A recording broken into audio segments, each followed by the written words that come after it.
What a beautiful scene inside AT&T Stadium in Arlington.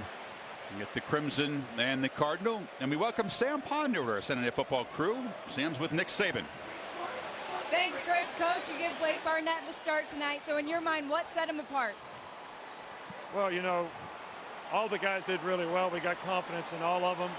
You know, we wanted to see what the guy would do. He's really practiced well, so, you know, we just decided to go with him and see how he could do.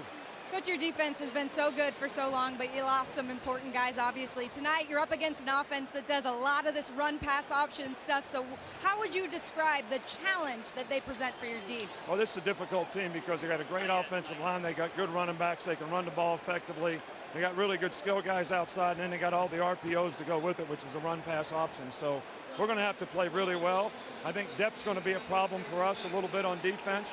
We're going to have to get some good play out of some guys that don't have the same kind of experience we had a year ago. Coach, we appreciate your time. Thanks. Chris? I think the whole college football world would love to have Nick Saban's problems, because Clay Helton says, wait a minute, we're just now getting that depth that we've lacked for the last few years, just recovering from the scholarship sanctions.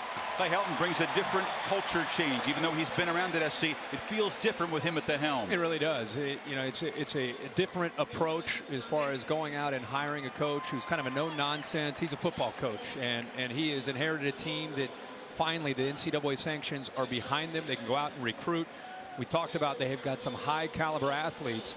The big thing will be they don't have the depth yet. I mean, they're a little deeper this year, but not where they'll eventually be with Clay Helton out recruiting without the sanctions hanging over that program. He's 44 years old. You may know Kim Helton, his father. He grew up around the sport. The Trojans for this opening game certainly made an entrance. The coach may be no nonsense, but this was a little exciting here. Kind of crawling and slowly making their way to the field. They look like they're ready. That kind of represents America when it comes to the college football season, how excited everybody is to see college football back this weekend.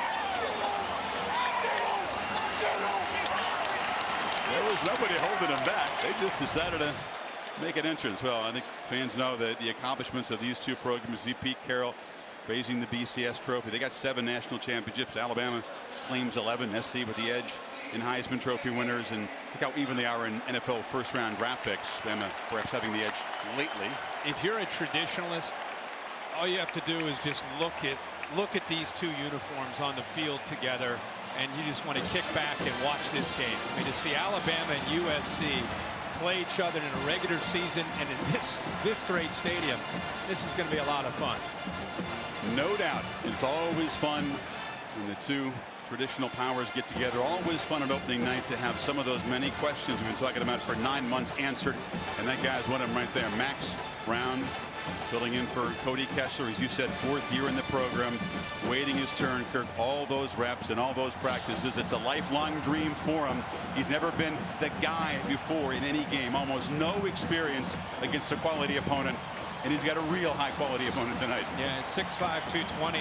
I think being in the 4th year, they've said he's really demonstrated tremendous poise throughout summer camp, and that's why he won the job. He's out of the Seattle area, #1 ranked high school quarterback in America when he ended up selecting USC. Alabama won the toss. As you'd expect, they deferred. USC will get the football. So we'll see Adam Griffith, the senior kicker, one of the heroes of that championship game win over Clemson, because he has that perfectly executed onside kick that helped, unintended, turn the tide in that game. USC hoping they can make a play on special teams tonight, Kirk. They've got some dangerous return men back there, including number 2, Adoree Jackson, the brilliant corner, sometimes receiver and special team star. You got Jack Jones, a young man, a freshman, with him. Here we go. The Tide and the Trojans from Texas.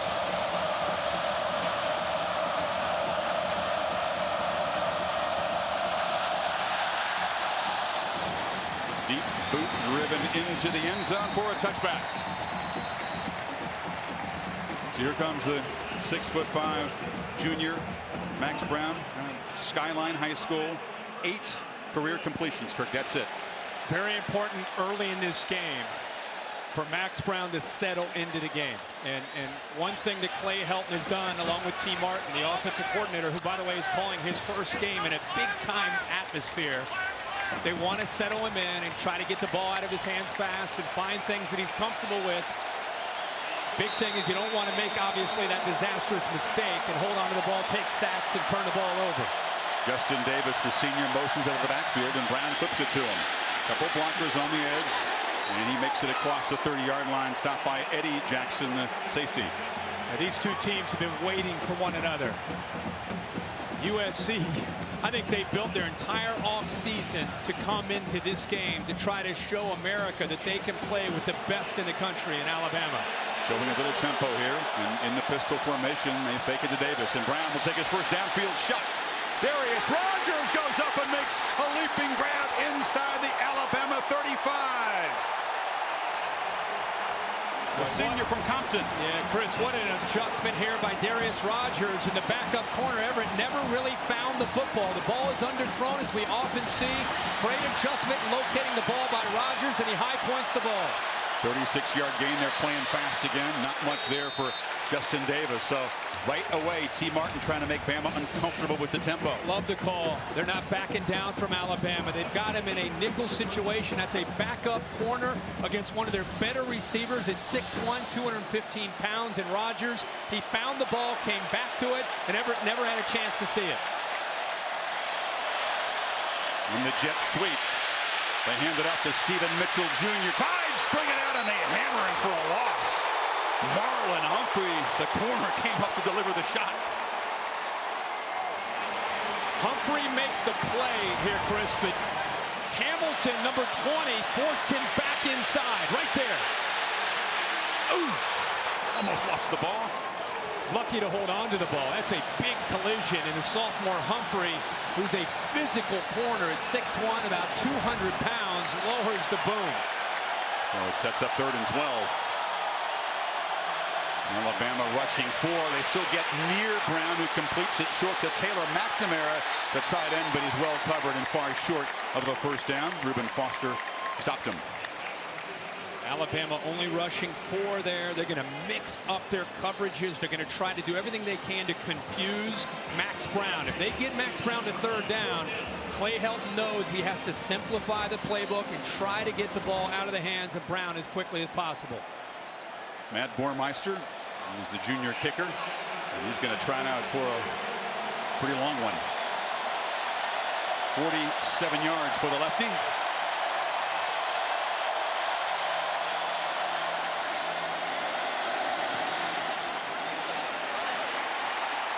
And it ricochets around and goes through. Wow, 47-yarder. I think he hit the crossbar and the upright there. I think it did. You know, it looked like it may have hit the corner there and bounced it. It kind of wedged it back in. Hits the corner right at the base. Knocked it right. Hits the upright. Just rolling off the bar. So by that tiny margin, the Trojans convert that long pass from Brown to Rogers into 3 points. You won't see a field goal like that all season. He could try that 100 times. He wouldn't be able to do that. Hey, it looks pretty in the stat sheet. It says 3-0 on the board, right? Very promising start for the Trojans. I love that T. Martin had all summer to put together their game plan. You're playing mighty Alabama and Nick Saban, and they decide on the second play to give the strong-armed Max Brown a play that he's comfortable with, get back and throw it up in the air. And there's T, who played, of course, at Tennessee. See at the bottom there, replaced Peyton Manning, won the national championship for the Vols back in '98. But deciding to get aggressive is what got them ultimately in field goal range. And it also settled the quarterback down, Brown.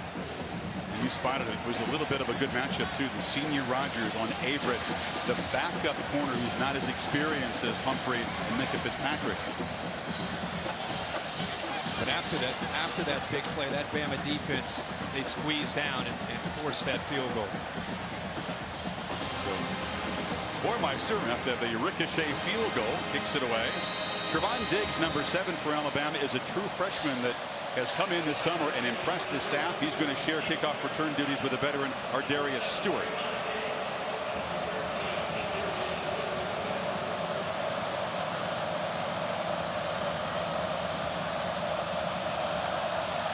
Kenyon Drake filled this role so superbly for Alabama last year. This is Diggs. The young guy's going to bring it out. he shows why he's been so impressive in those scrimmages in Tuscaloosa. Gets it out to the 25. So the first play call tonight for Lane Kiffin against the Trojans. He's got a mischievous side, as you know. What do you think the wheels are turning right now? Well, it's not only his former team, but when he got fired at USC, it's his former defensive coordinator on the other sideline looking across at him. So they're very, very familiar with one another, which you got to believe comes into play where they're trying to kind of trick one another. But how tricky can you get in the first snap of Blake Barnett's career? And there's the freshman from California. Under center and Damian Harris. He's deep at tailback, but they hand it to Stewart around the end. And he's got a block from Ridley. And he's got a big gain out across the 40. The Chick-fil-A impact players.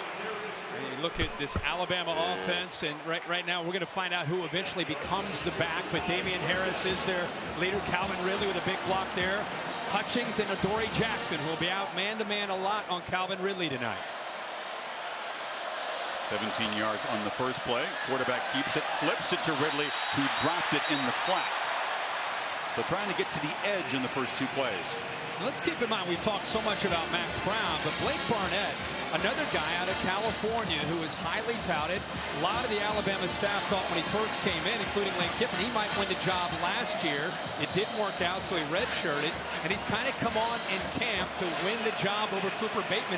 He also kind of revved up trying to settle into this game.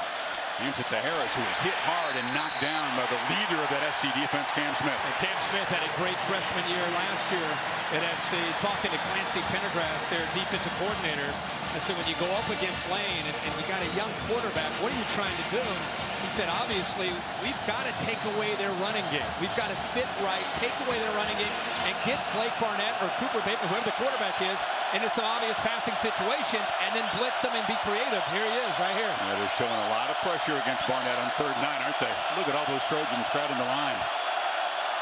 Could all be about a disguise. You're bouncing in, giving him different looks, showing him one thing, going to another. Yeah, they do drop back, but they hit him hard. Knocked down, a sack. Leon McQuay and the linebacker Michael Hutchins converting on the quarterback, and it's a stop for SC. Well, that's exactly what they did. They walked their linebackers up looking like a blitz with Cameron Smith in the middle, and then they brought pressure with the nickelback McQuay off to the right. So Hutchins, 19, gets in. The nickelback off to the right gets in, but the offensive line confused on where that pressure was coming from. Ball came out, too. Very fortunate. SC didn't recover that. So J.K. Scott back to punt it away. Adoree Jackson waits.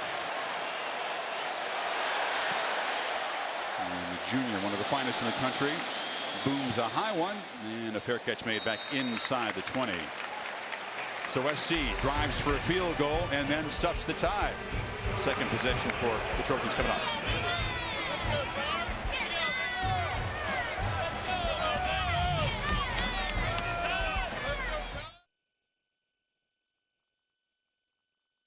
A brace for a brutal gauntlet. Schedule in the country, but so far so good in the early stages as Justin Davis carries it straight ahead. Pat Hayden handing the reins off to another legend, Lynn Swann, who's been a popular choice. He goes to every single practice and offers tips to the players about football and about life. And they love having him around. It's great to see Lynn Swann back and having a chance to influence this program. There's John Robinson off to the right. Davis got 3 on first down. Now motions out to an empty backfield. And Brown flips it far side. Nice one-handed grab. It's Taylor McNamara, the senior from San Diego. She had a catch against Alabama when he was an Oklahoma player back in the Sugar Bowl, and that went over the Tide. That's right. Interesting just looking out at this Alabama defense. So used to seeing guys that have been around, and Reggie Ragland is no longer out there in the NFL. Ashawn Robinson no longer out there. Jaron Reed, Cyrus Jones. It's like it's done so many times in this program that the baton has been handed, and we've got some new leaders now that are going to really represent and lead this Alabama defense.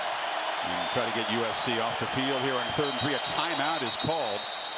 Sprinting down there and calling a timeout on the USC sideline was Helton. Jeremy Pruitt returns as defensive coordinator, comes back from Georgia, but it's his 7th season with Saban, so no change at all in the system, just some new roles. Yeah, and this is the group last year, and let's face it, they weren't just the leaders on defense, they led the team, and they were amazing. Kirby Smart, now the head coach at Georgia, is in a close game with North Carolina. But Reggie Ragland was right in the middle, and you know he really was kind of the anchor. And now you've got Jeremy Pruitt calling the shots. Reuben Foster kind of takes the lead as the guy that they'll turn to for leadership. Eddie Jackson on the back end is now a leader. So they've got talent, but as you said earlier, they don't quite have the depth. And it's going to be fun to watch them even tonight as this game progresses to see if they're going to be able to stay as fresh as they did so many games last year. Yeah, you lose 6 of the top 60 draft picks. You've lost some top-end guys. After the timeout, 3rd and 3. Davis to Brown's left. He flips it on a screen, and the catch is made there by Stephen Mitchell Jr. But he is brought down. The spot is going to give him the first down, so move the chains. And a nice little slant. Nice simple read again for Brown. It's nice to see Stephen Mitchell out there. They tell us that he is now 100% healthy and more confident than he's ever been since he's been at USC, and he is very, very fast player for them. There's a whistle before the handoff to Davis. Juju Smith-Schuster, Kirk, who's got 143 catches, gets so much of the attention. Full start. Offense, number 1. 5-yard penalty. It's first down. And he'll get a lot of attention tonight from Minkah Fitzpatrick. We had Rodgers make the catch already. We've seen Mitchell involved. Yeah, and I think Clay Helton knows that. We talked about avoiding critical errors, trying to get about 150 yards, which is a big ask for them and their offensive line. Limit the yards after catch, tackle well, and as we saw, get Alabama to 3rd down when they're on defense. On 1st and 15, Brown flips it far side to Rodgers. Cannot make a man miss, and he's brought down. Helton 6 and 4 in the 10 games last year. Last couple of games was actually became quote unquote the permanent head coach. There are no permanent coaches in sports, but they call the title. The ball is getting out fast, isn't it? You impressed by Brown? Really? I am. I'm impressed by the play calling too from T. Martin. Davis nowhere to run. That middle was clogged, and he'll be dropped for a loss there. Sean Dion Hamilton, inside linebacker, flew through. And I think what Jeremy Pruitt and Nick Saban are seeing is they had an idea of how SC might attack, and you're starting to see them make adjustment as the game goes on. That time, Jeremy Pruitt deciding to blitz both his linebackers in the middle, Sean Dion Hamilton and Reuben Foster. And they just shot the gaps, nowhere to go with the football for SC. Trojans staring into 3rd and 10.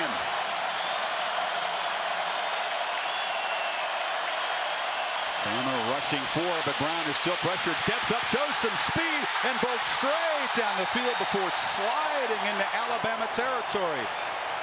Anderson was chasing him, Kirk, but he showed some quickness. Well, they played man-to-man, and watch Reuben Foster right in the middle turn his back. Right there, he's trying to stay with the receiver. He turns his back. There's no one there, and now Brown's going to go tempo here. 17-yard gain on 3rd down. Now Brown's going to loop the ball down here. First attempt for Juju Smith-Schuster, and a flag comes in. This is the matchup we talked about. Minkah Fitzpatrick, who had a spectacular freshman year, trying to stop the Trojans' top target. And he's trying to plead his case along with Nick Saban, saying that he never touched him. Defense, number 29. 15-yard penalty. Automatic. First down. Big 12 crew tonight, spotting interference. I think, again, the officials a lot of times, once you're beaten, it's about where your head placement is. I don't think it's as much about the contact. The officials recognize the head. And when your head's not turned around and locating the football, right away you start to become a guy that they're looking at. And if there's any contact at all, they're going to throw the flag. Like Cedric Ware, the sophomore from Cedar Hill High School in Texas, joining Davis in the backfield, and he's got it. He's a sophomore, only his 13th carry in a very short game.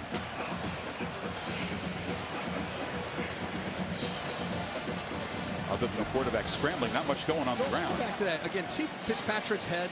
See how he doesn't turn around until the last second. A lot of fans get frustrated, don't understand interference. It's as much about where the defender's head is, and does he locate the football as much as anything. Brown is flushed out and just throws it away. Tim Williams, the pass rusher extraordinaire, Kirk, stepping into a much more substantial role. He was spectacular in like 15 snaps a game last year, but now he's a workhorse out there. And I expect him to have a big night rushing the quarterback, especially if he gets across from Zach Banner, 73. Now, Zach's 6'9", 360. But I don't think he can handle the quickness of Tim Williams. Zach is a humongous human being. Talked to him yesterday. I'm going to feel tiny. Go talk to Zach. 3rd and 10. Brown in the flat. Catch made by Deontay Burnett, but he's run out well short of the first down by Averett. And let's see if this is considered field goal territory. It'll be a long one for Bormeister. He struggled a couple times tonight in man-to-man situations, so that time just sat back and played zone. Field goal kicker not on the field on 4th and 7.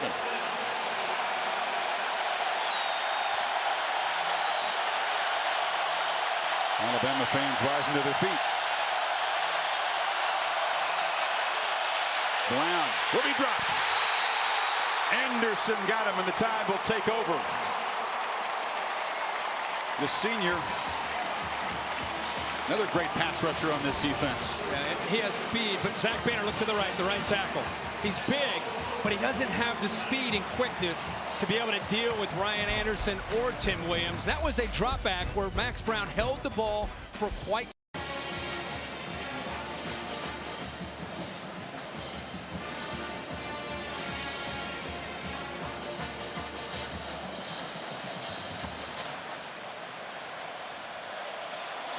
Thank you. Bullock was getting a battle there. This is Scarborough, Kirk. This is a guy who came out of high school with so much hype. Ripped his ACL early last season. Didn't really get back into the mix until very late. Big shoes to fill without Derrick Henry, number 2, out there. And I think they've got to be confident that they can run Scarborough and Harris because of the matchup up front. Even though they're breaking in some new linemen, if you look at USC's defense, you really wouldn't say their strength is their front. You would say it's the secondary. And I thought they might want to come into a game like this, and they will eventually, but really challenge this USC front by running the ball a little bit more. It's an almost entirely new front 7, isn't it? Yeah. On 3rd and 5, Barnett flips a short pass. That's O.J. Howard, the tight end, who was the offensive MVP of the championship game. But Chris Hawkins dropped him right there. It's 4th down. This secondary is playing with an edge. They've got an attitude. They're locked in. Clancy Pendergrass has him dialed in on what to expect based on the looks, the formations. You go back to the experience of knowing Lane Kiffin and getting his secondary and his defense dialed in on 3rd down. That's the difference in a football game, is how well you can do on 3rd down. And they're off to a great start tonight. With Dory Jackson back there, J.K. Scott will again try to boom one of those high hanging kicks and deny the dangerous returner a chance. Just like you see on Sunday. And it's going to roll out of bounds at the 2. This guy's going to be punting on Sunday. He is a special punter, and he's pinned the Trojans back. But it's SC 3-zip, 4:25 in the first. Walt Disney Company, who's got SC ties. I don't think Mr. Iger is neutral tonight. So pinned back. Rojo, they call him. Ronald Jones, the sophomore from McKinney, Texas, with the handoff. You and I were talking at the break about, I still feel it's a little bit of a cat and mouse game between the two teams. Alabama's not been able to get on track offensively, only 14 yards. But the punt to Penn SC back deep. This is a big opportunity for the Bama defense to try to get a 3 and out and flip the field.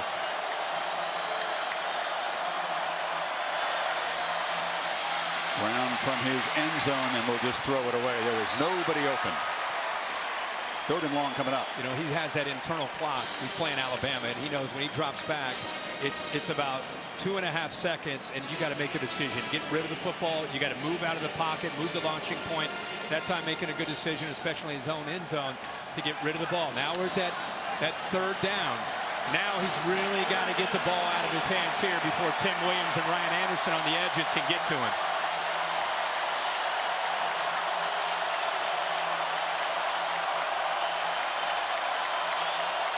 Not showing pressure at this point. Play clock running down. Got to hurry. It's at 2. And they just get her off and hand it off inside and drop for a loss. There is Ronald Jones as the tide came flying through. Tim Williams playing a part. It all kind of goes hand in hand about how important special teams can be in a game like this. They pin back USC. The defense steps up. It all kind of connects. It works together. J.K. Scott did his job. The defense does their job. They're going to probably get the ball in plus territory. Now all of a sudden you're talking about a different approach for Lane Kiffin in the offense. It's again off to a slow start here. This is a pressure-packed first career punt at SC for Chris Tilby, the Aussie from Melbourne. Come out of San Francisco Community College. He is pinned up against the end line and the clock is running down. And a delay of game. So that'll crowd him back even more. This is not exactly offense. Half the distance to the goal. It's 4th down. It's not exactly how a punter envisions the ideal scenario for your first major college punt. No, but it's a great reminder in week 1 for all of us how important special teams are. This stadium was flat. If anything, USC's fans were cheering after the punt and a 3 and out, and now all of a sudden a delay of the game because there's confusion because of that crowd noise. Boy, the momentum, you can just feel it changing. Calvin Ridley standing at the USC 42. It's a pretty good punt. And Ridley is driven back on the far side into Bama territory. Picks it up on the bounce. And that is a special teams win for USC big time as Tilby does his job. He sure did, especially after that delay of the game and things looking like this may not work out very well. I love the Aussie punters, Kirk. But a guy from Australia comes all the way up here and delivers. I like that. That's a gimme. Well, the Lone Star State continues to figure huge in this opening weekend. Tomorrow night, the scene shifts down to Austin. The Longhorns looking for some payback. They got taken to the woodshed up at South Bend last year. They got embarrassed in South Bend, and I think Charlie Strong has done a good job of getting his team to get excited about playing Notre Dame, not just because of the tradition of these two teams, but because of how badly they played when they went up there. He's going to probably play the freshman quarterback, start him and Shane Buechele, and I feel the Horns, I think they're going to upset Notre Dame. I think they got a shot to play really well. Here we go, Kirk. Jalen Hurts, the freshman from Channelview, Texas, Houston area, and a whistle before the first snap as SC spotted him and called a timeout. What is his skill set? Well, he's got a big arm first and foremost. I remember watching him from the field when I was doing their spring game. I was 30 seconds. Actually calling the game from the field, and when I saw him in person, because I had heard a lot about him, I was anxious to see, if he was a smaller guy or a bigger guy. And Chris, he's 6'2", 210 pounds. He was in for the spring. He's been in school since January. His dad was a high school coach. He's a gym rat. He's constantly asking Scott Cochran for the keys to get into the weight room. But he is an athlete who can run around. But you will be surprised if you think he's just an athletic guy. He's got a big arm, probably the strongest arm of any of the quarterbacks. Well, Nick Saban has still never started technically a true freshman quarterback in the opener, but he gets in very early. And don't think this guy is just a change of pace, no. Wildcat type quarterback. To watch him sling the ball around is impressive. And here he is back in his home state. That's right. And he's got great field position to work with. Ball at the plus 49. But the ball is fumbled his very first snap, and SC recovers. So all the talent and all the potential, I'm sure he'll have a good career, but Cameron Smith recovers it, and there was confusion. That's exactly what Nick Saban doesn't want to do. It's a zone read. Damian Harris is pulling on the ball. Watch, he's going to put the ball in. He's reading. He pulls it out. Harris tries to hold on to it. There's confusion. Now he's just got to jump on top of the ball. So that was the miscommunication. They're making a read. They're reading the defensive end. The quarterback thought he took the back Harris. Harris thought he was going to get the ball, so he's grabbing for it. And that's why Nick Saban probably has not wanted to play a young quarterback. That's an example of why he wouldn't want him out there. And Cam Smith, the heady leader in that defense, there to pounce on the ball. And there's a conversation with the young freshman trying to calm him down. We'll see him again, I'm sure, but that was not the kind of debut he dreamed about. And they squander a great field position and instead give it to USC. SC's going to call another timeout. And as you said, there was a great opportunity there for Alabama. USC calls their final timeout of the half. It'll be a full timeout. All right, we'll take a quick break here. Trojans trying to build in a 3-zip lead.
Trojans from the Alabama 48 after the fumble recovery.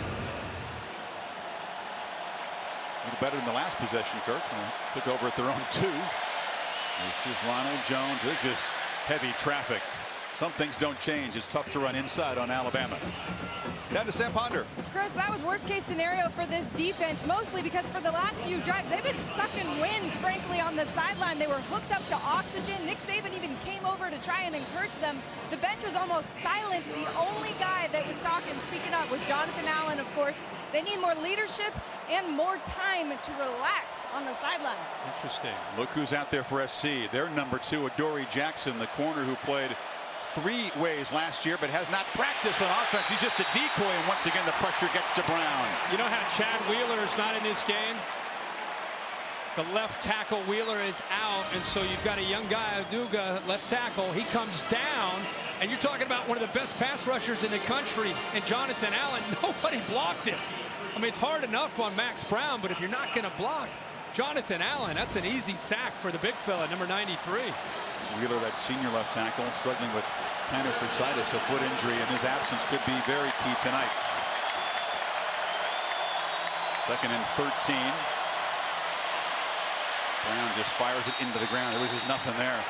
Well, you can feel that clock ticking in his head, as you said. That was so impressive by Ryan Anderson, Chris, because that was a screen, and you had 2 Alabama defensive linemen, Ryan Anderson and Jonathan Allen, who actually beat Ronald Jones out for the route. They were anticipating and expecting it. Nothing Brown could do there except throw the ball down and throw it away. All 3 of his incompletions have been throwaways, but besides the big connection with Rodgers that set up the field goal, really nothing at all downfield. So here's Tilby, feeling much more comfortable than his last punt. Great job, just spins it down the near sideline, and it will roll dead inside the 10. So it's a field position battle here late first quarter. See the All-State bus, which has joined us here in Arlington. And now, Kirk, time for your All-State street cred. Yeah, we actually gave it today. We gave it to Houston today after their great performance against Oklahoma. Greg Ward had a huge game. A lot of people knew he was going to have potentially a huge season, but got out of the gate against Oklahoma. And every week we do this on Twitter with hashtag Street Cred. It's a lot of fun. It's a way to kind of look for the team of the week. We've done with All-State last year. We're going to continue to do it this year. Defense of Houston. Oh, they played well. They played great. Well, Jalen Hurts is back in there. This is Ridley. They get a clean handoff this time, but he is going absolutely nowhere. Leon McQuay III, the safety, got him for a loss. Well, they're trying to outflank USC. We've seen that now 3 times where they've tried to go with that jet sweep. The first time it worked, and since then USC has just been waiting there. I've been so impressed with the preparation of this USC secondary. They are dialed in, making great decisions, always in the right spot so far in this game. Final minute of the first quarter, and Bama has 11 yards of offense. Both Scarborough into heavy traffic. Nowhere to go. Michael Hutchings and crew grab on to Scarborough. It'll be third down. Clancy Pendergast is loading up these blitzes. He's known as an aggressive coordinator. That time he turned the middle linebacker loose, Cameron Smith. He actually got some penetration, but what's been even maybe more impressive is not just the blitzes by the backers. That defensive line up front is holding their own against the Alabama offensive line at the point of attack. Time running out in a forgettable first quarter for this Alabama offense as SC looking stout on defense. They make one big play downfield, that catch by Rodgers, but sets up a carom field goal, and that's the only scoring here in the first 15 minutes. We'll be back after this message and a word from your local ABC station. Stream Stores kickoff week. Double-digit underdog USC on top 3-0 after the first quarter. Our Dr. Pepper Championship Drive game of the week. All right, your Lane Kiffin, it's 3rd and 9. Your freshman's put it on the ground once. Let's see what he calls here on 3rd and 9, Kirk. He's got Hurts rolling out, cuts it back.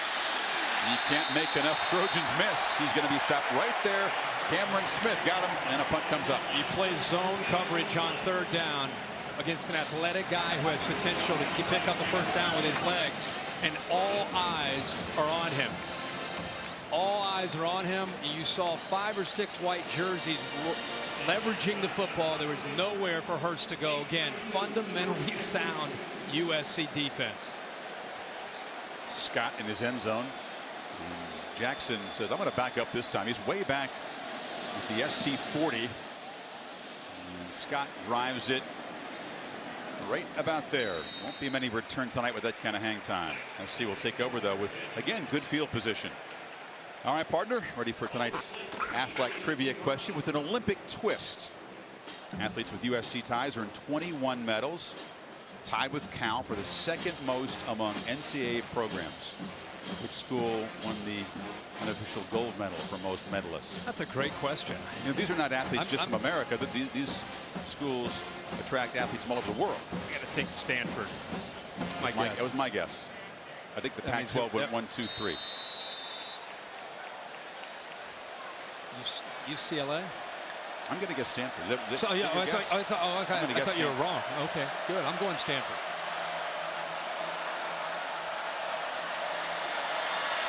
Davis is knocked down really hard. John Allen, the big fella, out of there on the edge, combining with Reuben Foster. Here's our answer. That we do. Affleck. Yes. Oh, the Cardinal. When in doubt, you go Stanford. I was told the other day that if the Pac-12 had been a nation, they would have been 6th in the medal count in real games. Play action. Brown wanted to go downfield, but will be dropped. 3rd sack for the tie. That was Payne and Allen combining. And they're getting whipped up front, that USC offensive line. One of the luxuries that Bama has here, Chris, is the safeties back here. If you can keep 2 safeties back and you can dominate the line of scrimmage, it makes it very hard for Max Brown to look downfield and try to find open receivers. They take away the underneath routes and they take away the deep routes with 2 guys downfield. And if you have a dominant defensive line, it affords you that luxury. On 3rd and 17, they just handed off to Davis and cut their losses. That pass rush is really impacting the play calling of T. Martin. And Reuben Foster with a great series. This time he's going to blitz. He times it up. He has that running start. The lineman that time, Chris Brown, did not have a chance. When these linebackers blitz, it's about getting comfortable with the cadence and timing it up. And Reuben Foster on 1st down and on 3rd down, 2 big plays. So Chris Tilby, big 6'5" Aussie out there to kick it away to Ridley. He's a rugby-style punter, but he also can just do the straight drop and boot, and that bounces out of bounds at the 25, not giving Ridley a chance. Let's see if the Tide offense can get something going. They have been smothered so far.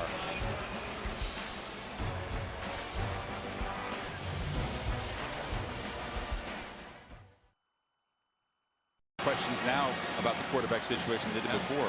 What does Kiffin do here? To me, I would try to stretch the field. I would try to take a shot downfield at some point here because they really haven't done that yet, just to give SC something to think about. Good call, right on cue. Hurts lobs it down the field. It's incomplete. He was trying to squeeze it into coverage for Ridley, but Adoree Jackson shows that closing speed.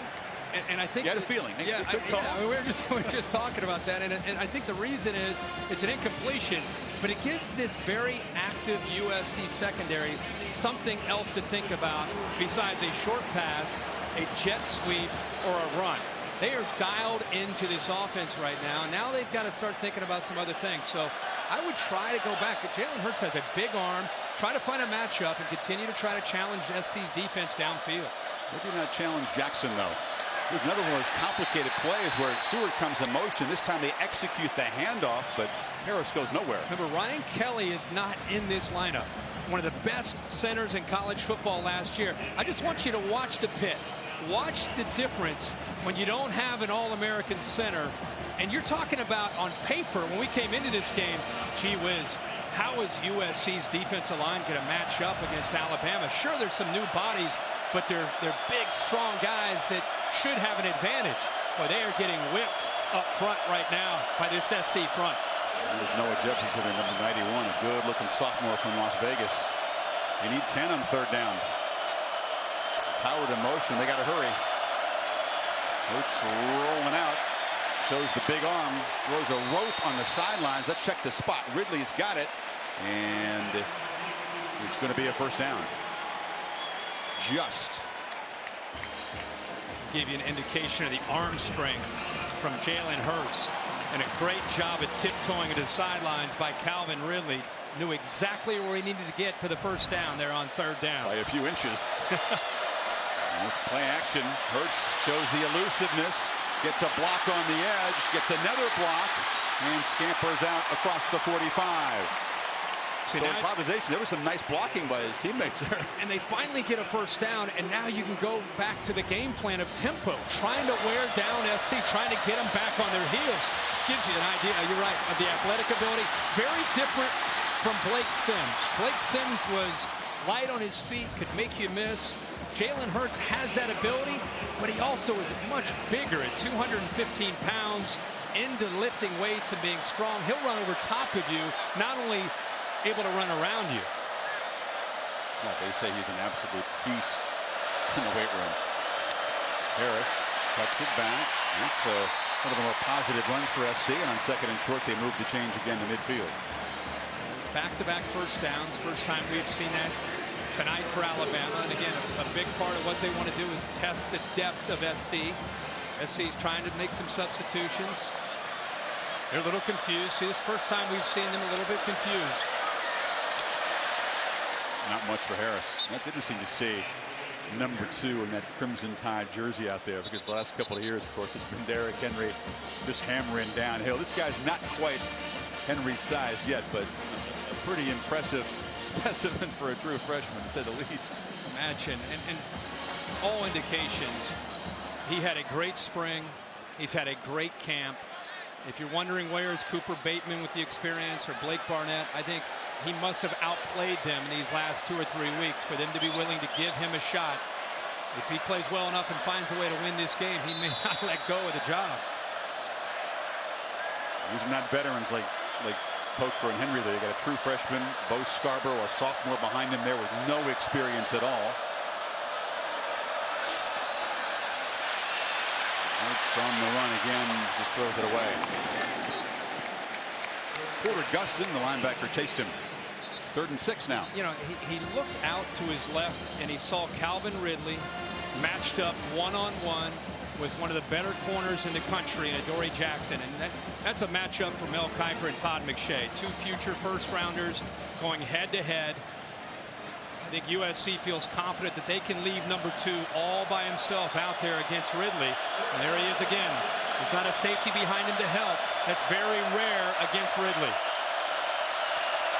Hurts looks that way, but fires over the middle. It's intended for Garrett Dieter, who's inheriting that slot role of Richard Mullaney. He came from Bowling Green, Kirk, where he caught 94 balls, but SC all over that little route. That is a great play by McQuaid, because he knew exactly where the first down marker was. He gives him a cushion, he makes him say, hey, look, he's open, throw him for the first down, but he breaks on the ball so fast that he's able to knock it away. And I think Nwosu also had a chance to get his hand on that football. So SC forces another punt. About as many punts as first downs in this game so far. Yeah. The side of Scott's foot. It's a high one, and Jackson will collect it inside the 15. The defensive slugfest so far in Texas. Star power. Chad Kelly, Ole Miss, Dalvin Cook, Florida State.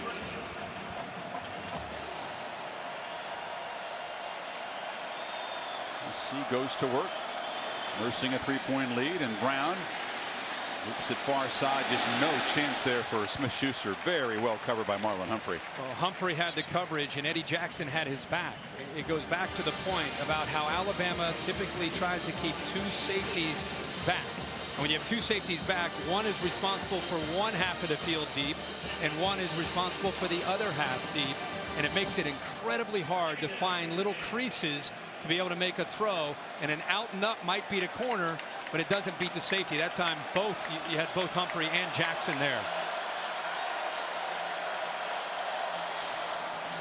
Davis motions out, but Brown miscommunication there. He looked it down there, but Darius Rogers broke off the route. It'll be 3rd and 10. Smith-Schuster, Kirk, a guy that had 600-yard games a year ago.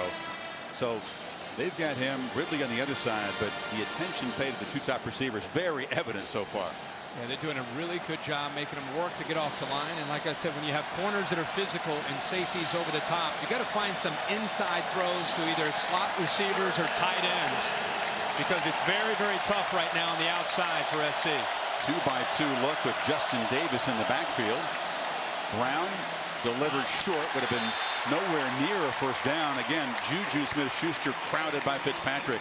Here comes a punt. Great job of reading the eyes of Max Brown.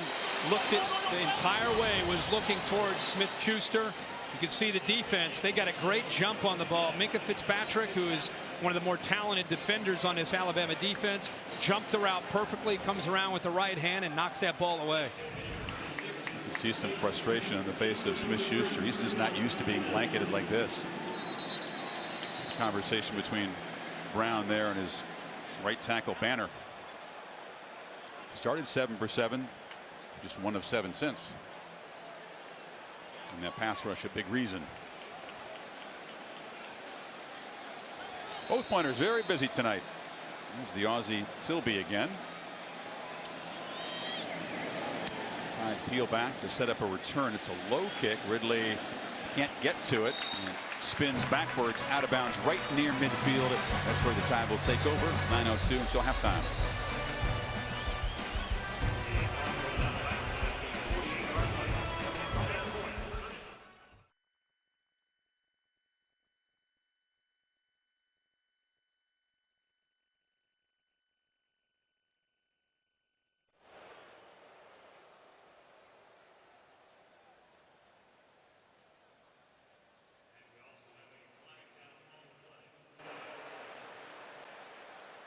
After the play, personal foul, face mask, kicking team, number 6. 15-yard penalty from the dead ball spot. First down, timeout.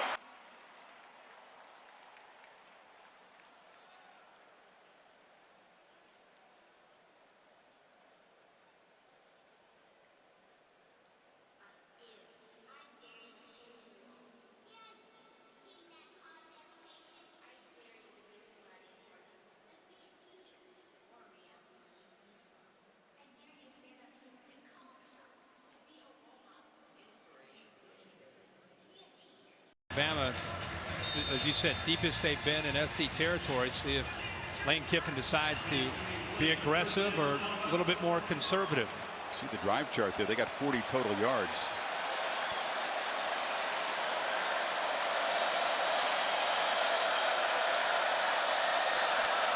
Again, they fake that little jet sweep and hand it off inside to B.J. Emmons, the true freshman, gets his first carry. They must have thought that play was going to work. Kiffin's called it a lot. It hasn't. No, it hasn't. The timing seems off. But what's impressive to me is that Dory Jackson, who's an All-American candidate as a cover corner, he's not afraid to make a tackle. Did you see him close down on that? I mean, he looked like a safety coming down that play. 5'11", 185 pounds. He's going to eventually be paid on Sundays to cover people, but he likes to hit. That was beautiful.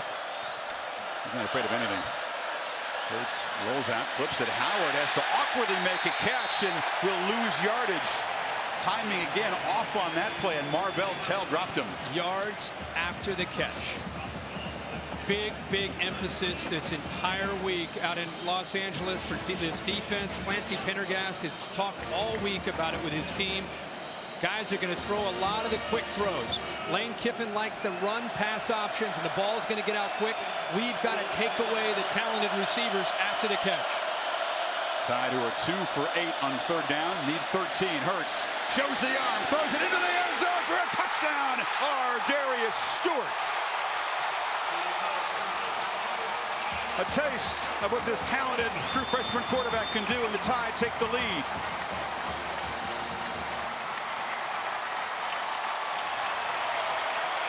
And the complexion changes just like that.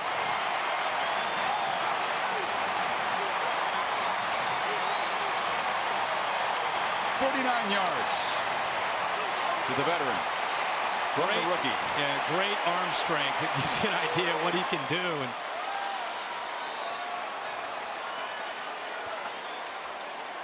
now Kirk, his first college play, fumbled the ball. Hadn't had much success until that play, and Griffith knocks it through, and the Tide midway in the second quarter on top now. Yeah, a safety in the middle of the field and Chris Hawkins, and you've got a one-on-one matchup right here.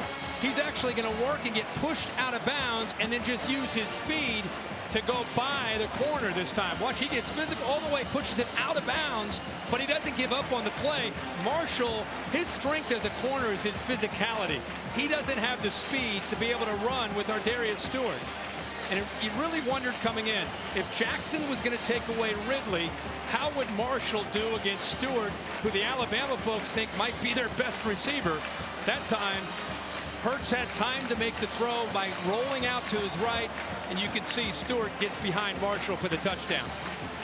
You see Hurts just plant his feet, rifle that thing, and you said it. Stewart was shoved about 3 yards out of bounds, but just kept fighting his way back into the field. And as long as he's pushed out of bounds, he's fine to work himself back in.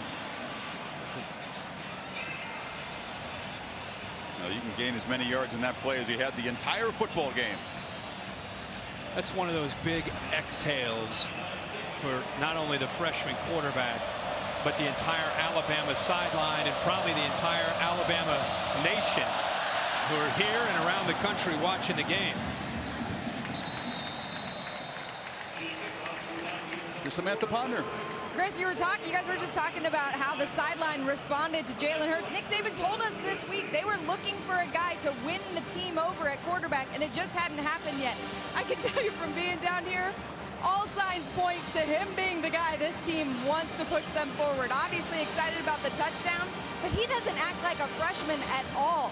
As you can see right here, this man's in charge. He's leading this group, and they seem to be responding, at least on the sideline so far. Look at the visual, Kirk. He's right in the center. Yeah. All those veterans in his first college Sam, game. I think that's great stuff. And Nick talked about that last year. Who's going to take the team over? Who's going to win the team over? Brown flips it short to Ronald Jones. Not much there. You know, Coker won the team over in a game you and I called when they played Ole Miss and lost the game. Bateman started. He came in and fought his way back, and the rest is history. He kind of won the team over. You wonder, in a game that's going back and forth and has not been the prettiest football game, if this can create some momentum, and then maybe that could be a moment in 16 where Hurts ended up winning the team over, as Sam said. Ware motions into the backfield, takes the handoff, and will be dropped after a short gain. It'll be third down. Anderson stopped them. Very important to see how USC responds to that touchdown. The left tackle right now, not a good sign. Doga is kind of limping around and flexing his right leg. He's got a big brace on that right leg right now too, and he's kind of limping back in position. Not a good sign on third down with Reuben Foster across from you on the outside. Tide do show pressure. It's deflected at the line and incomplete. And down on the field now is the man you talked about, Chuma Edoga. Remember, we said Chad Wheeler, the normal left tackle, not there. Now he's really limping off. You know, this defense lost Kirby Smart. There he is doing his best to try to stay out there. This defense lost Kirby. They lost Ashawn Robinson. They lost Reggie Ragland.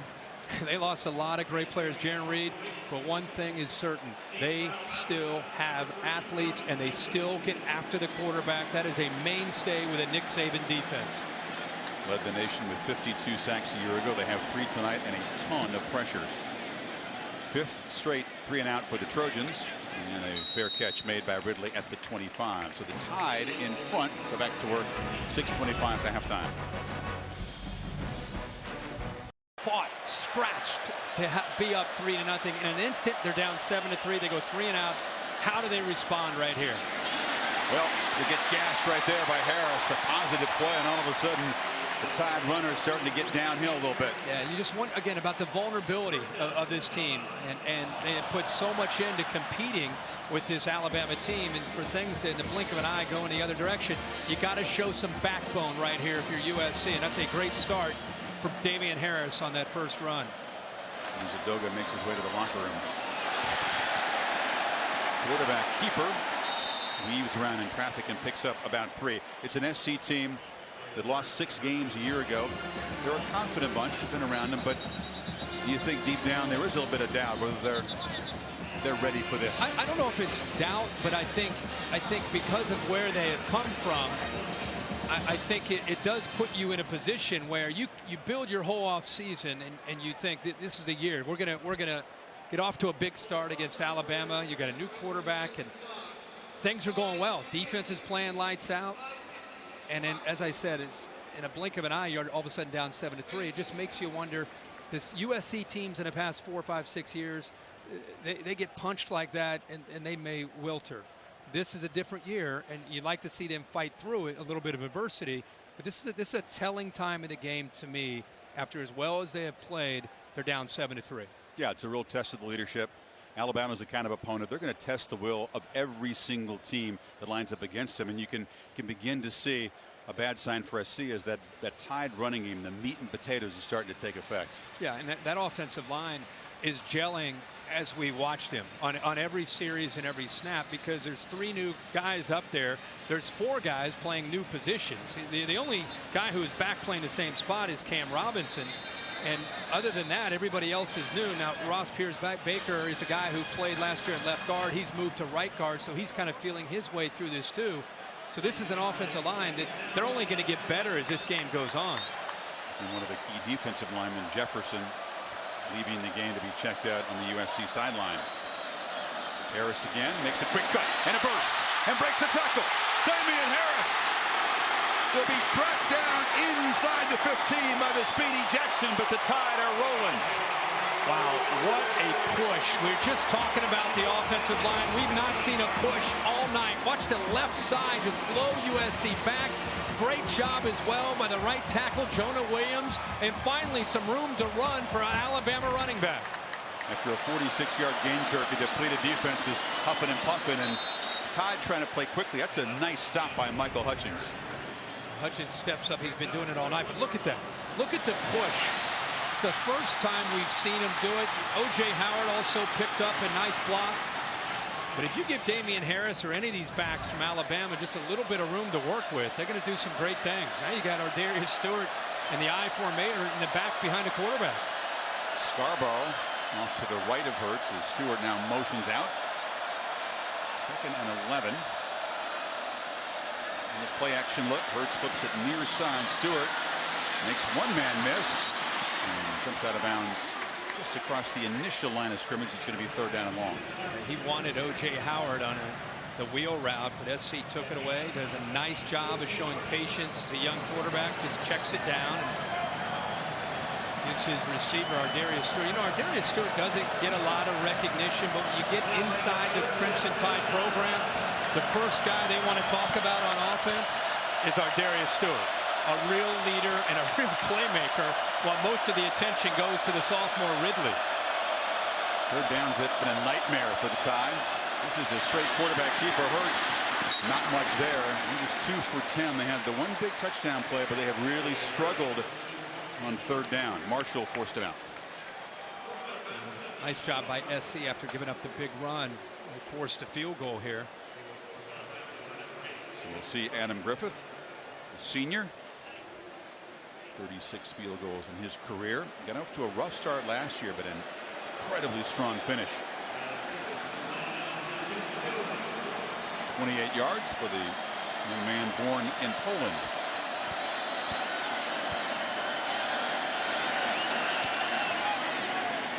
No problem. So the Tide get the big run from Damian Harris and stretch the lead to 7. Massive opening weekend. Scene shifts down to Austin. Bruce and the gang will be there to set things up, and then it's the Fighting Irish and Texas. 7:30 on ESPN. Sorry, it's on ABC. It's on ABC. Monday's on ESPN. We got games everywhere. We do. What a crazy opening weekend. Talked about the AP rankings brought to you by Goodyear. Alabama not just won, but an emphatic #1. 55 first place votes. I was stunned that Clemson only got 7 first place votes. They know that Watson's back, right? Yeah. What was there? A total of 7 teams, I think, that received first place votes? It was fewer than that in the AP poll. Coaches were spread around a little bit more, but I would have, personally, I don't vote in that anymore. I would have put Clemson over Alabama preseason. I mean, it's got to be somebody, but right. Well, Saban and both of them, they were surprised to be sitting there at #1. I think the exciting thing, Chris, is that everybody has concerns. Everybody has some holes, and everybody's got some things they've got to address to be able to become a complete team. We had two top 5 teams today go down. I think this thing is wide open. That's what makes it so great. Clemson, of course, tested at Auburn tonight. This is Adoree Jackson. You see the acceleration, just not able to elude one of the coverage guys. Dropped at the 19, Rashaan Evans. Nice play. And now a flag comes in, a scuffle well after the whistle. It's Hootie Jones down there for Alabama. Harrison as well. Yeah, that's going to go on USC. Looks like Jabari Ruffin, number 40. Yeah, he stomped right on top of an Alabama football player, and Adoree Jackson's trying to help him out right there. After the play, flagrant personal foul by the receiving team, number 40. He stomped on a player. He should get ejected. Half the distance to the goal from the dead ball spot. Number 40 has disqualified himself from the game. No question. That's great job by the officials. Inexcusable. He didn't just stomp on him. He stomped him in a bad area. Yeah, not exactly. But beyond that, look at Adoree Jackson, number 2, his teammate. He's trying to help him out. He gets pushed from an Alabama player, Harrison, and then as Adoree Jackson's right there, the left foot. Oh my gosh. I'm glad it was right in front of the referee. He saw everything unfold, made the call quickly, didn't hesitate. 40's out of the game. Great call. And the Trojans are backed up to the 10-yard line. We call that a direct red card in soccer. You're out. Goodbye. This is Davis. And there just hasn't been any running room up the middle tonight against Bama.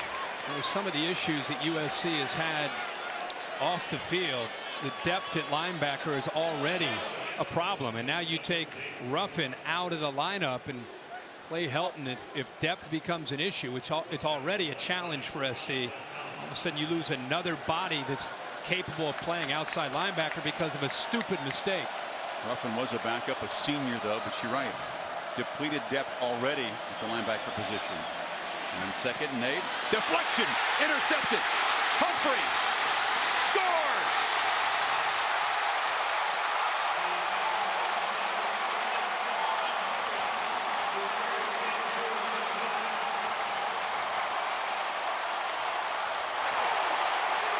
unbelievably dramatic turnaround. Here's the tie with a takeaway, a pick six. Deontay Burnett couldn't collect the pass, and Humphrey, the veteran, right there. Yeah, good coverage actually that time by Foster, the veteran linebacker that forced that ball to go up in the air off the tip. And I've got one word for you right there: karma. After the mental error by USC, a couple plays later, Alabama pick six.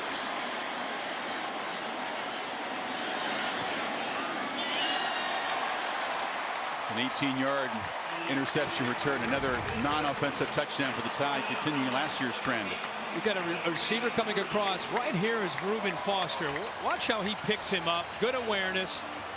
As he comes across, the ball's high. He's just there on good coverage, and because of the coverage, it made it tough for Burnett to be able to bring the ball in. And anytime that ball is tipped in the middle of the field, it's going to go up. And you got Alabama defensive backs that are ball hawks just waiting for it. And Humphrey, of course, makes the play. And once he caught the ball, he's walking to the end zone. Humphrey, a freshman All-American, he made that key recovery of the onside kick in the championship game. And now SC, which was already reeling in an even deeper hole, down a couple scores. Helton thinking, let's just get to halftime and regroup. Yeah. Without further damage.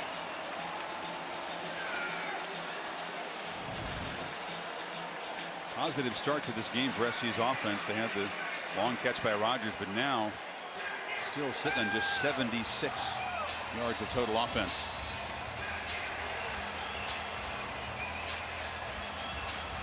Defense didn't just stop you. You take it and score often.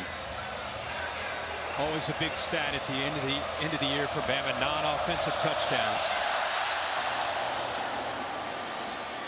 On the hop, Jackson. There's a little crease. Adoree Jackson can't quite escape, but takes it out across the 40. You go back to what you said. Now you want to just maybe get to halftime. It's 17-3. You got 2.5 minutes to go to the end of the half. All of a sudden, a big return by Jackson to the 40. Now all of a sudden, I think your mindset may change a little bit if you're Clay Helton. Good point. You know, they have not been able. I talked about all their tremendous skill and all the athletes. I don't think we've seen Juju Smith-Schuster yet make a catch. No, he's been shut out. You're talking about one of the top receivers in the country. We saw some frustration from him earlier, but Bama doing a great job of taking away all those big weapons that Max Brown has. Often the criticism was that Kessler went to Smith-Schuster too often, didn't spread the ball around. The opposite problem tonight, they can't get it to the key guy. This is flipped to Stephen Mitchell Jr. Breaks some tackles, still going on the far sideline, down to the Bama 40. That gives you an idea of what Mitchell can do. I talked about he came out of high school one of the more explosive athletes in the state of California. Coming into camp as a freshman, he tore his ACL. Hasn't been the same. Now he's finally back to the kind of player they expected coming out of high school. You could see when he got his ball, he got his hands on the ball, what he's capable of doing. Very slippery. They spot the ball back to the 44. Brown from the pocket. Loops it down for Rodgers, who can't quite make the catch. Had a play on the ball. Again, they worked on Averett, the man they beat earlier. That was catchable. Yeah, and Nick Saban's out halfway on the field yelling at him. That must be their film study. When they go to that 3 and 4 wide receiver look, and they get Nick Saban and Jeremy Pruitt with 5-6 defensive backs, that's the matchup that they want. The experience of Rodgers as a senior, going up matched up against a junior, Anthony Averett, who's not played a lot of football for the Crimson Tide. Would have been a difficult catch, but the kind of play SC needs to make to get back in this.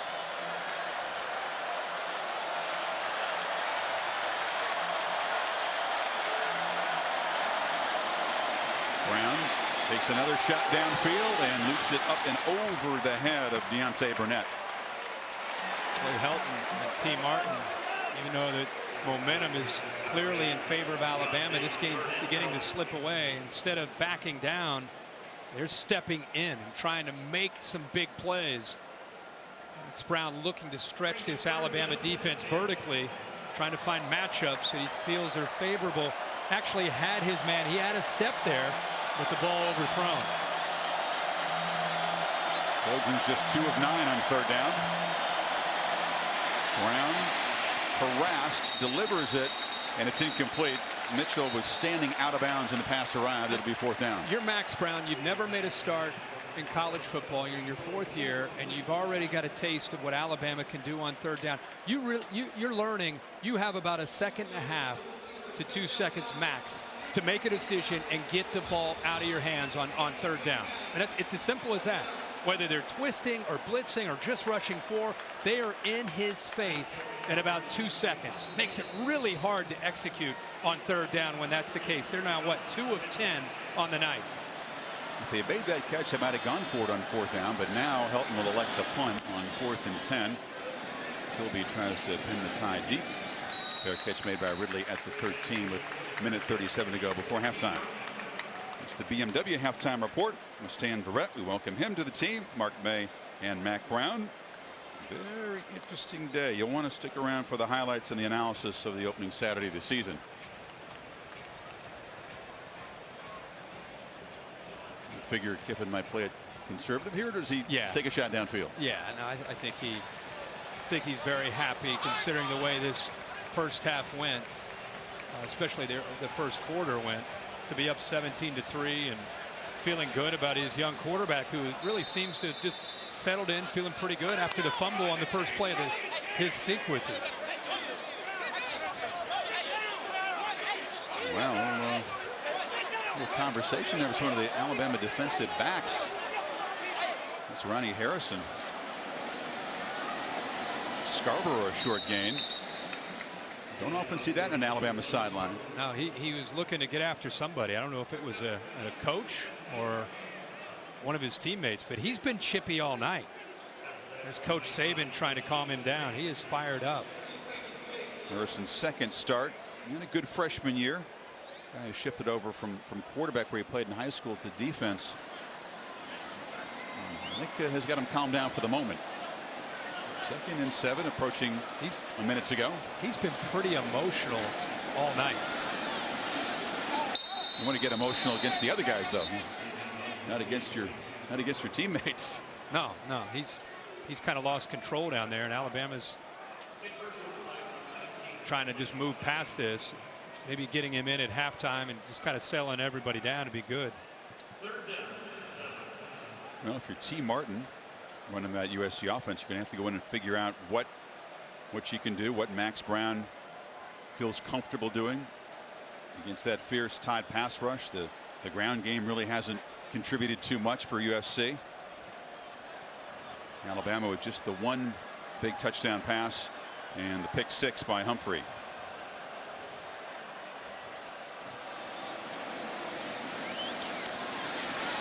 Harris into heavy traffic, stopped at the 15.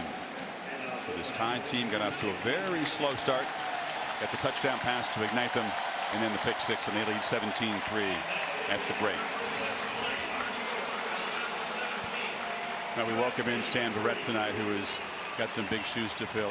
Our dear friend, one of the most respected broadcasters out there, John Saunders, as most of you know, passing away since 1992. He piloted the ABC studio in college football, a sport that he deeply loved and deeply felt and enriched so much. So we welcome Stan, but we certainly miss our friend John Saunders on this night and for many nights to come.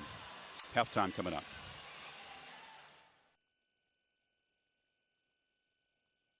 Kickoff week. Jalen Hurts didn't have to wait long. The true freshman comes in at quarterback, and after fumbling the football on his very first college play, he got things going, chucked it downfield. A touchdown pass to our Darius Stewart, Kirk, as the Tide, after spotting SC a field goal, scored 17 points in about 5 minutes and seemed to have things for now going their way. Yeah, it was a game obviously that started very slow for Alabama's offense, but the one thing they can always count on is their defense playing great football, keeping them in a football game, and eventually they got the momentum swung in their favor, and just like that with the pick 6, next thing you know, they're up 17-3. Max Brown, the toughest possible opponent, the debut of your college career. He was sacked 3 times. Our Pacific Life game summary shows you that Blake Barnett got the start, didn't last a whole much time there. No, the offense really stuck and just could not get anything going. The SC defense playing with a lot of confidence. This is a turning point. Jalen Hurts gets outside of the pocket, intentional rollout, finds all alone our Darius Stewart, And then here, another next series, they get a pick six off a tip pass, and Humphrey walks into the end zone, and Alabama captures momentum and a 14-point lead. And now you see Alabama starts this second half with the football. SC's defense, which early in this game playing with such confidence, started to lose that confidence in the last couple series against Bama. Bama's like that big heavyweight. You can throw some jabs at him early. You can get ahead on the judges' scorecard, but you're not hurting him. Then eventually they're going to land a big body shot or two. And the other that's thing what happened. It's 60 minutes when you play Alabama. You might have a good series or a good quarter or a good half, but you better be ready to bring it for 60 minutes when you play an Alabama team, because they're not going to let up. No, sir. And Jalen Hurts, fascinating to watch. This guy with so much hype, so much promise and potential, lighted up in scrimmages, which is very hard to do against Bama's defense. And how would that all translate when the lights come on? And I know you've been impressed by his composure, his comportment. It definitely doesn't look like it's too big for him or too fast for him. No, not at all. There's a presence about him. We have Joshua Jacobs, another freshman, right next to him right now. They said this young man can really hit a hole and has tremendous speed out of Tulsa, Oklahoma. You've seen Emmons and Jacobs, both true freshmen, in the game. Damian Harris has gotten the bulk of the carries so far. Got to hurry. And there it is. Joshua Jacobs' first college carry, short gain across the 30. Very rare for Nick Saban, of course. Has always been that tailback tandem. Has always had a returning, experienced guy. For the first time ever, not this year. No, not only that, but this is Alabama, and it's week 1, and you've got a true freshman quarterback in the backfield and a true freshman running back together. And the true freshman quarterback keeps it. Trojans string it out, and he's shoved out by Porter Gustin. It'll be third down. It's not just the physical ability that Jalen Hurts brings, I think, to the table for Alabama and for Lane Kiffin. I think it is the intangibles that they really like. I mean, we saw a great shot of him on the sideline with the offense, and they were kind of in a V shape, and he was right in the middle on a folding chair, and they're looking at him for the answers. He's a true freshman. I thought that was a very telling visual. They have struggled a lot on third down. They need 6 here. Just 2 for 8 tonight. Not talked about Derek Dieter, who's on the slot to the left, who's a great option on third downs. Hurts instead looks to the right, and breaking wide open is Stewart. They won't catch him.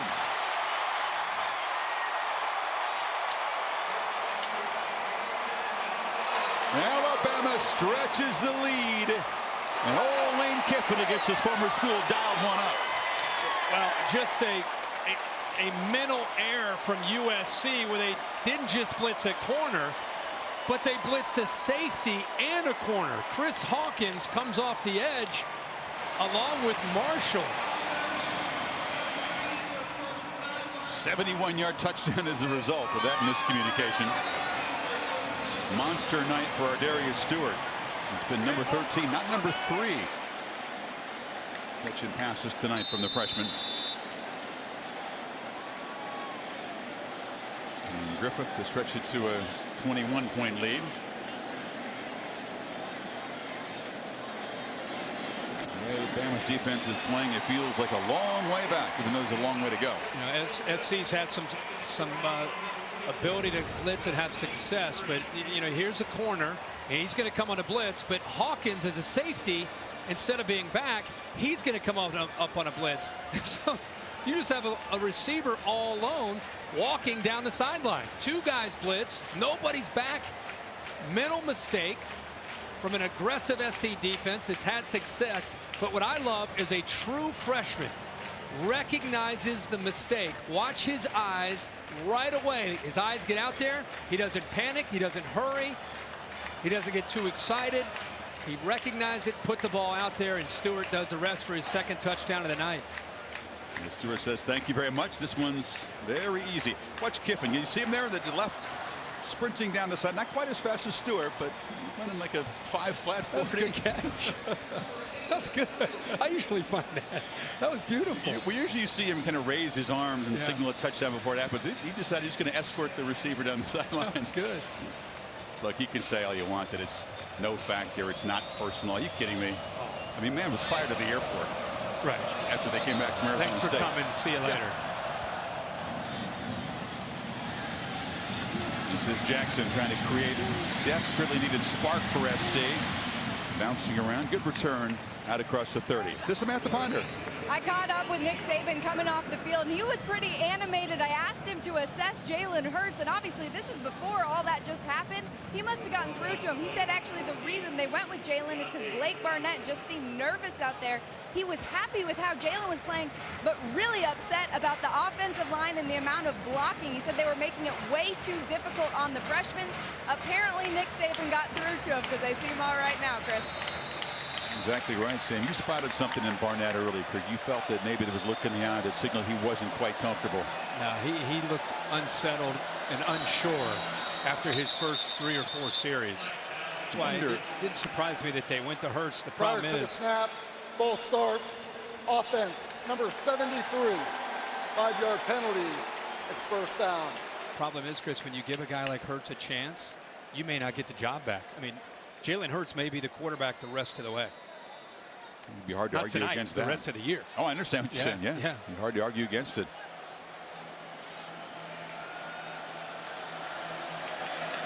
You fake it to Davis and flip it to Mitchell.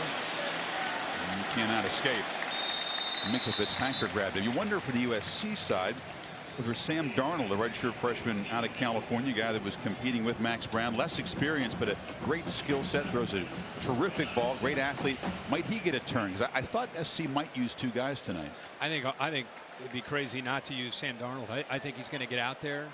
As you mentioned, he can throw the football. They say first and foremost he has a big arm, but he also can help keep a play alive and run around and make plays. I think you'll see him at some point. 13 here, broken up. Jonathan Allen got a hand up.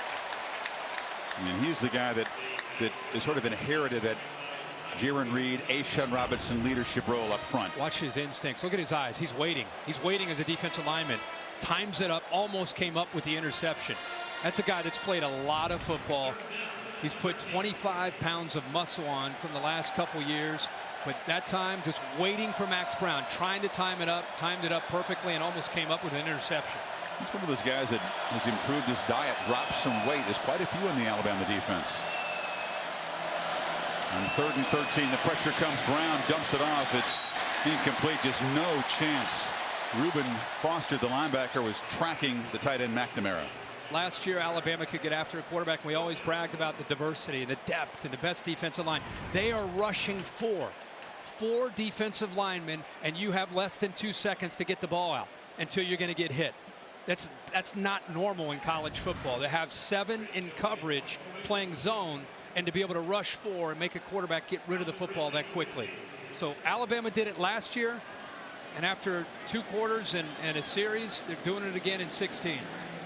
It's Tim Williams who knocked Brown down. Now the punt is, the snap is fumbled, and Tilby, instead of picking it up and booting it, just falls on it.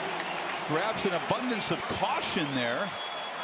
And Alabama will take over at the 13, and it's getting nightmarish for USC.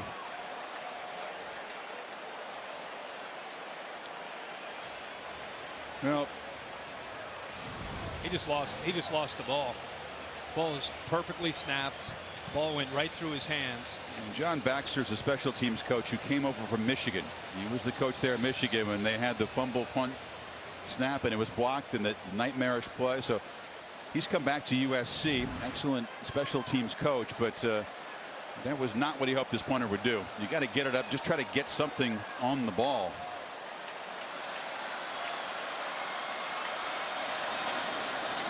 Scarborough, as the Tide try to just about put this out of reach early in the 3rd.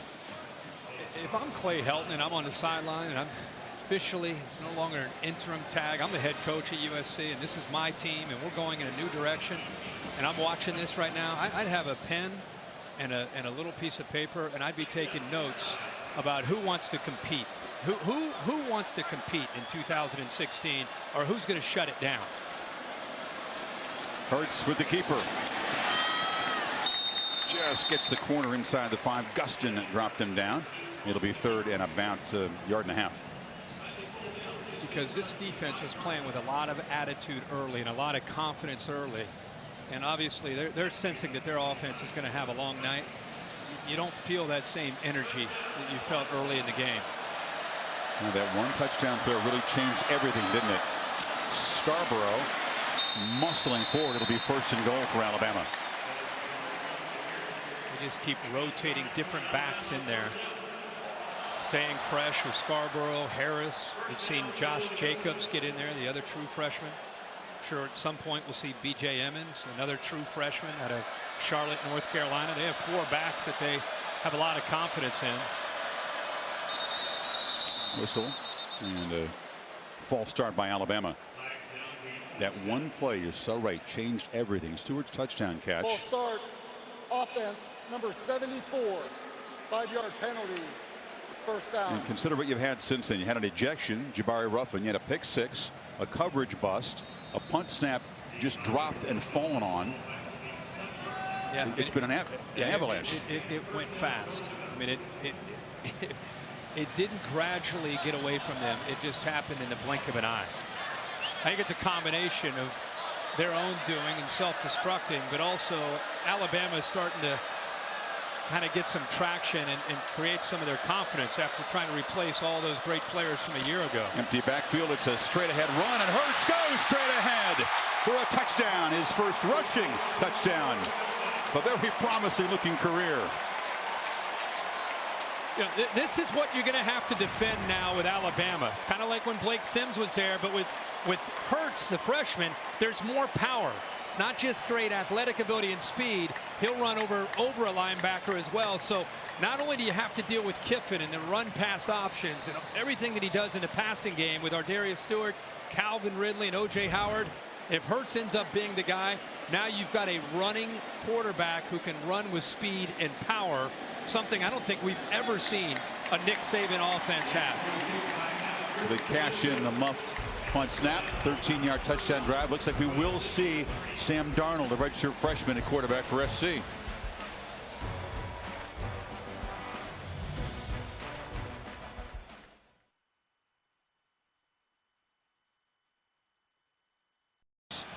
(31-3).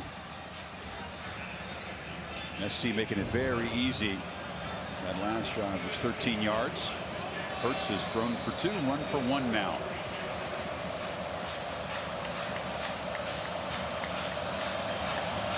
SC will have to change at quarterback. This is Griffith with a sky kickoff, very short, bounces around, still loose, and now collected. Very short return by Jack Jones. We talked earlier about Bradley Bozeman, the center, how he's going to do replacing Ryan Kelly. Watch him in the middle of your screen, 75. He drives the defensive lineman here, Dorton, all the way into the end zone, and that's really what allowed Hurts to score.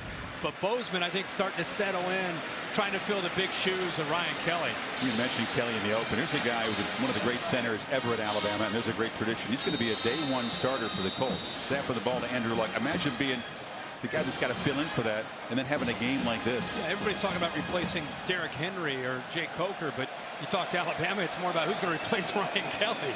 Well, replacing Brown at quarterback is Sam Darnold, big strong guy, and Sam, it's not an easy position to come in, but Sam's waited for this chance. No, it's not. Clay Helton came over to him and let him know he was going in. Max Brown actually warmed him up right after that, and Clay came and told Max to stay ready, to keep his helmet on, that he might go back in. I'm not going to lie, though, Chris, looking at Sam right before he ran out, he looked nervous. That first completion was good, but we'll see how he does here. The San Clemente High School ran for a touchdown. He almost bobbled the snap, and it's a mishandled handoff to Rojo, Ronald Jones is dropped and everything is going wrong for SC. We saw the other freshman quarterback when he first got in there for Alabama. Jalen Hurts fumbled one. That time that snap came back so fast. He was lucky he was able to secure it.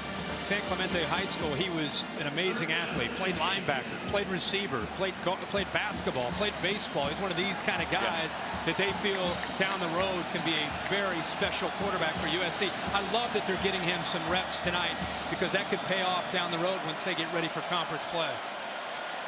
Tough 3rd and 10 against this pressure. Donald just rolls out and runs for his life, and Rashaan Evans forced him out, and here comes yet another 3 and out. Again, rushing 4. Evans moves from linebacker down to that defensive end spot. They get a lot of speed on the field when you get to 3rd down, and it's a race to the quarterback. Those 4 guys, it's who can get there first.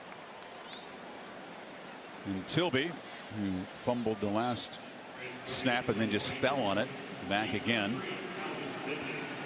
SC getting out to that positive start.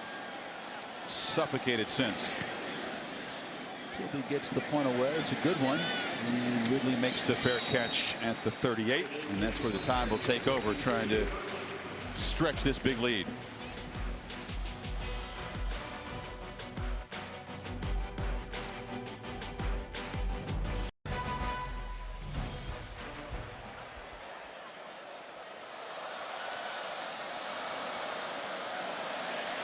Hurts rolling out, wanted a downfield shot, now just throws it into the bench. Take a look at the Pacific Life game summary, Kirk. Max Brown for SC. Long-awaited start. Began 7 for 7, 4 for 17 since. Hurts began with a fumble, but has gotten a lot better. Hurts, of course, has settled in and made some plays. See at the bottom there as well, 26 yards rushing and the touchdown in the last series. Max Brown, a rough night, 11 of 24, only 88 yards. It has to do with his inexperience and Alabama's defense doing a great job of pressuring him every time he drops back to throw.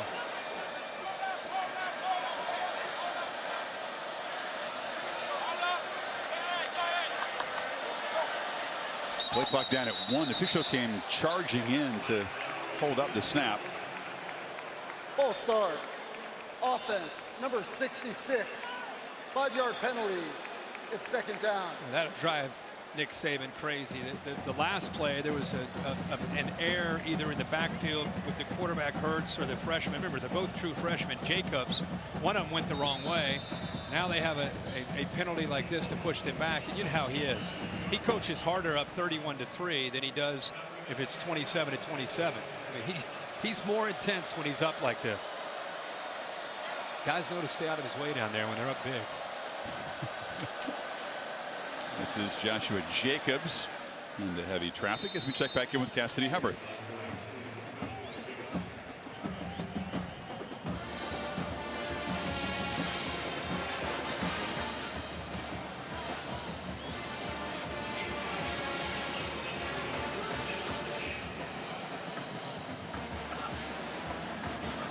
Maybe surprisingly low scoring. Close eye on that one. Yeah.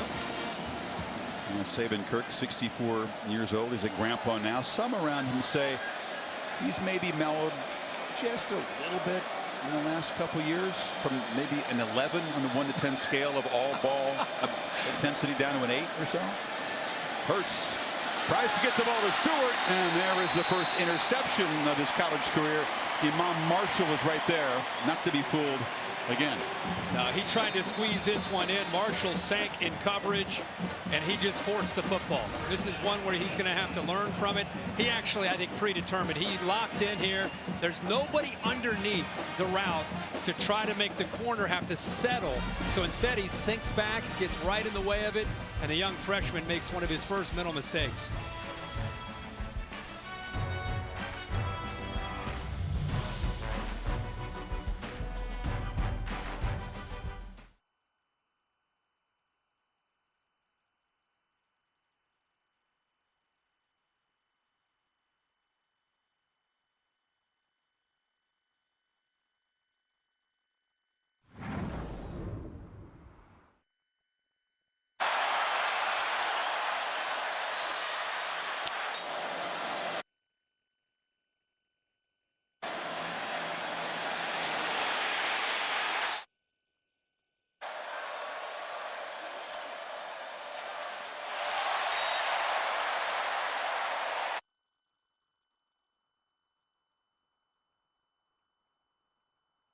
Lights of a busy college football Saturday.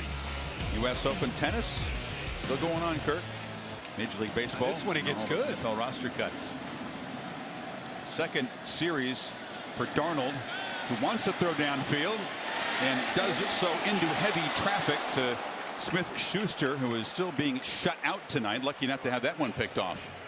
It's our all-state good hands play, and if you look at his defensive line with Jonathan Allen and the rest of this defensive line, whether it's been the run or getting after the pass, here Payne, see the extension, the rip, and then the pressure on the quarterback. And Jonathan Allen, I'm telling you, he's going to have a monster year. Could be the best defensive lineman in the country. Goes up, shows the athletic ability, and knocks the ball away. He's played a lot of football, and it pays off for him. Decided to come back. Might have been a first-rounder last year. Decides to come back. Darnold can run, but when you run against this defense, you're going to get hit. Anderson and Hamilton deliver the blows. Yeah, good luck with that. I don't know. Coach, you sure you want to call that one?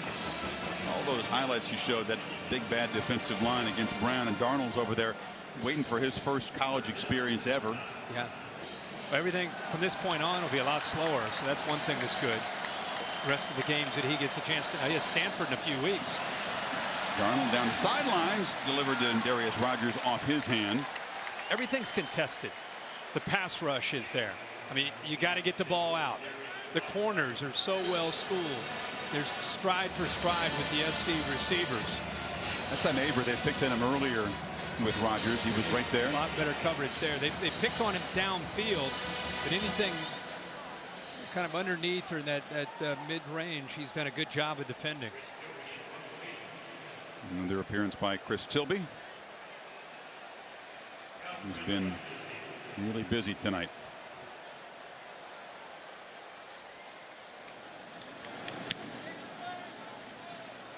Ridley will have a chance.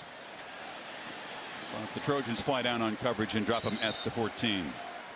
Well, next Saturday morning, College Game Day, built by the Home Depot, heading to Bristol. Not Connecticut, not the home office, Kirk. The Motor Speedway, the Pilot Flying J battle at Bristol. The Hokies and the Volunteers, who are very lucky to be 1-0. Yeah, that game day appearance almost blew up on Thursday night with Appalachian State. They played, that was a combination of really good Appalachian State and a really flat Tennessee team. I think they're capable of playing much better than they played on Thursday night. Look at this. Oh, look, does that say we got this? They're talking about playing Alabama already. Yeah, that's what it says. And do they still think that after watching this ball game? Little swag for a bunch that almost lost to the Mountaineers. B.J. Emmons, ball comes out. He's able to recover it. You gotta love the SEC though. They were watching on this giant screen as A&M was battling UCLA. Of course, the Trojans rival. Things going back and forth late in the game, and then into overtime. And Bama fans rooting for A&M. I don't think the Trojan fans necessarily pulling for UCLA. It was hard to tell. No. But they were oohing and eyeing whatever was going on. That was a great finish. What a great game. He's surviving. This is Harris bursting free again. Stutter step. Damian Harris off to the races. Jackson giving chase and able to track him down at the 5. Harris will not win that foot race against the speedy Jackson, but he's having a night. Chris, watch Bozeman, the center, again, right here. Double team with Cotton, and then Cotton works up to the linebacker, and that's where he's able to find the seam. Great combination, double team, linebacker, and that's exactly where Harris goes. And then, of course, he makes the safety miss, who came up and run support. Poor effort by Tell, the safety, but great job by the line up front and by the sophomore, Damian Harris, who I think is a great fit in this system. He got 73 yards, and now Hurts rolls out and scampers in.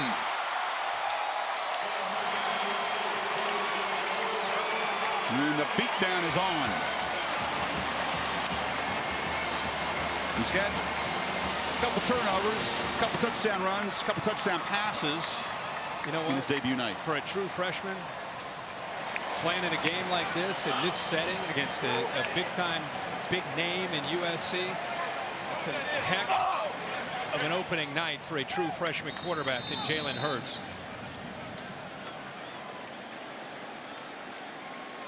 Damian Harris and that offensive line did all the hard work to set up that score. And this is beginning to feel a lot like Alabama's last visit to this building. Yeah. When they smacked Michigan State around in the Cotton Bowl. I think the nation, it is that, again, that great run by Harris. And, you know, there was so much talk about Bo Scarborough being the guy because he's so similarly built to Derrick Henry.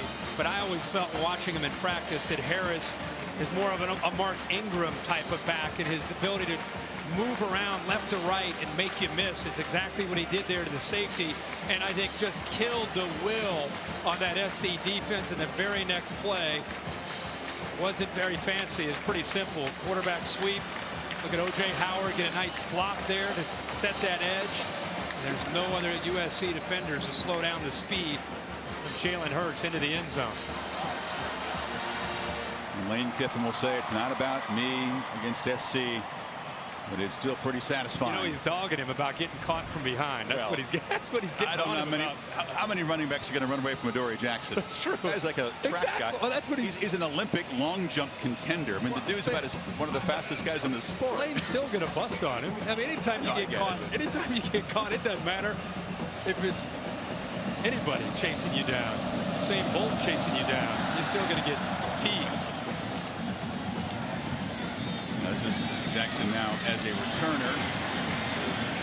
Doesn't seem too gassed from chasing down Harris. Still fighting for every yard. He's still competing out there. Monday night, this opening weekend in college football will wrap up. Will be in Orlando.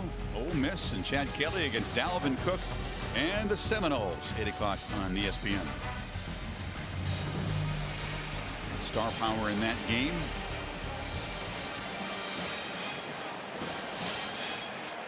He's so calm looking, isn't he?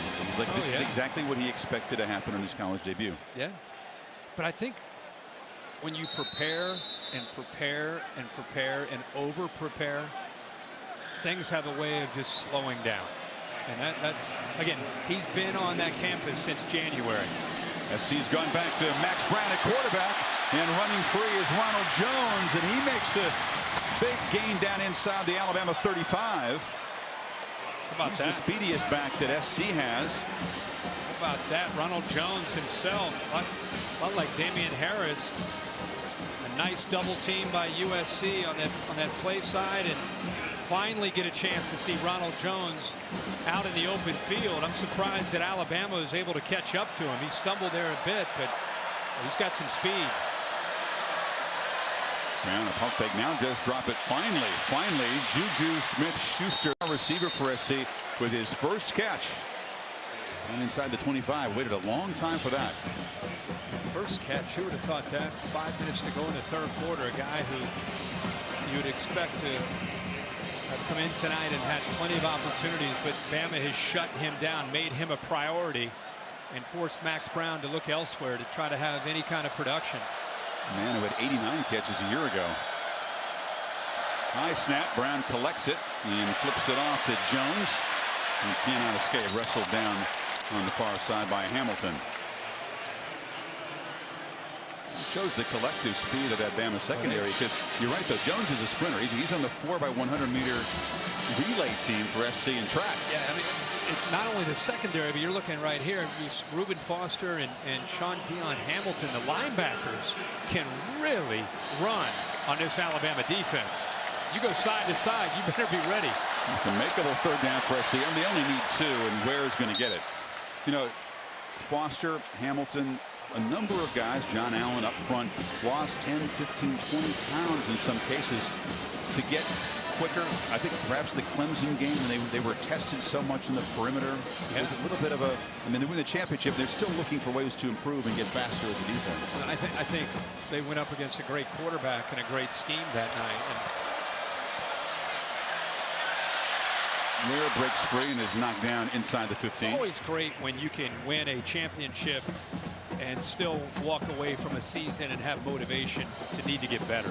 I mean, that's very rare where you can stay hungry. I mean, this has been going on in Tuscaloosa. Think about this. In 08, they had a great team. They didn't quite beat Florida and Tebow and get to the championship. In 09, they ended up beating Texas. And from that point on, it's pretty much Bama is either in the championship or a series or two away from the championship.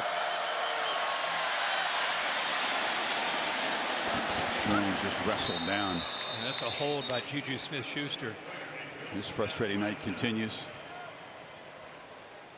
We talk about Bama's tradition, Kirk. We're so used to seeing this defense that features 260, 250-pound inside linebackers. Holding. Offense, number 9. 10-yard penalty.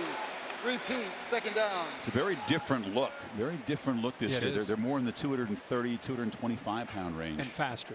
Yeah, a lot faster. The big knock and question was, when you lose so many great players from last year up front, would they have the depth? I mean, when you look at them on paper, you have Tomlinson, you have Payne, you have Jonathan Allen, Deshaun Hand, Tim Williams is up front, Ryan Anderson.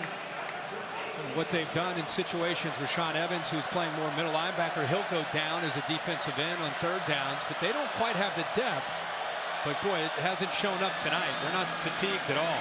In the pocket on 2nd and 14, broken up across the middle. Mitchell well covered by Minkah Fitzpatrick. It's tough to beat that guy. Talking about a guy who walked away from a championship game motivated. He was the guy that Hunter Renfrow beat twice for touchdowns, who was a walk-on, a high school option quarterback walk-on, beat one of the best corners in the nation as a freshman coming in, beat him twice. A terrific receiver, though. Oh yeah, But I think he used that as incredible motivation, as if he needed any more. But he used that game to really get him ready for a big year this year. 3rd and 14, Brown harassed again, flips it over the middle and over the head of Smith-Schuster, who was well covered by Ronnie Harrison, and it's 4th down. Bama's got a guy down. Tomlinson. It's Big Dalvin, senior starter. He's being helped over there. Guys up front, still beefy. I mean, they have not gotten lighter. They're still anchored up there by Tomlinson, Payne. Allen's almost 300 pounds. It's their but turn. Leaner in the back. Yeah, Chris, as you know from following these guys and being around them, we watched them last year practicing. We love that defensive line. And, you know, last year it was Reed and Robinson and some of the others getting a lot of attention. And Tomlinson and Payne and Hand kind of had to sit there and wait for their time. Well, their time's now. And I think there's a lot of excitement, a lot of fire within them to take advantage of their opportunity this year. Matt Bormeister from 41. And this time the lefty with less drama. Doesn't need a carom shot that rolls across the crossbar. Just knocks it through. And USC trying to make things look slightly more respectable. Well, you come into the season, Kirk, and there's so many questions. The value of the polls very dubious in the early going, and I was a little bit surprised. I think Saban was and Kiffin was that this team gotten so many first place votes. They're looking very much like a team that wants to pick up what they left off last year. No doubt. Off to a slow start offensively, but not the defense. The defense came in locked in, ready to go, and it's just going to be, we knew before this game started that this team had a chance to be one of the best defenses in the country, if not the #1 defense. And as we leave tonight, they haven't done anything to make us think any differently. The offense is only going to get better, and it looks like it's Jalen Hurts' show. And that's what we've learned tonight. And they're going to only grow and only become that much more challenging to defend as he gets more experience, and his ability to run and throw becomes a problem for defenses in the SEC to try to slow down, because it's not just Lane trying to throw it with all the things he can do. Now you got to deal with a quarterback that can create. That's a nightmare for a defensive coordinator. Yeah, that's a great point. And an O-line that looks like they're going to be a problem for opponents as well. Kickoff will bounce out of bounds, so the Tide will take over at the 35. Let's check the Pacific Life game summary. Jalen Hurts, you couldn't have a less exciting debut to a college career. A miscommunication, the fumble, and the Trojans pounced on it. Couldn't capitalize on it, and then things got going. This is the play that ignited the entire team. Stewart knocked out of bounds, comes back in, makes the catch. He kind of jumped into that throw and threw it perfectly to Stewart. And last time they had a football, he walks around the edge there into the end zone, and I think he's just continued. How about after the fumble? It wasn't, oh my gosh, panic, let's go back to Blake Barnett. It was just hey, he's a freshman, made a mistake. Let's put him right back out there and let him kind of get his feet underneath him and give him a chance to make more plays. Well, let's take a look at Blake Barnett, who was the starter.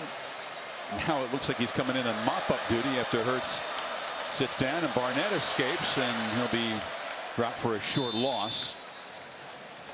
Let's see, second sack tonight. The reason why Barnett was taken out, Nick Saban telling Sam that he just looked a little nervous. Didn't seem like he had the right look in his eye. Now far more relaxing to come into the ball game up 32. Would you say? Yeah, no doubt about it.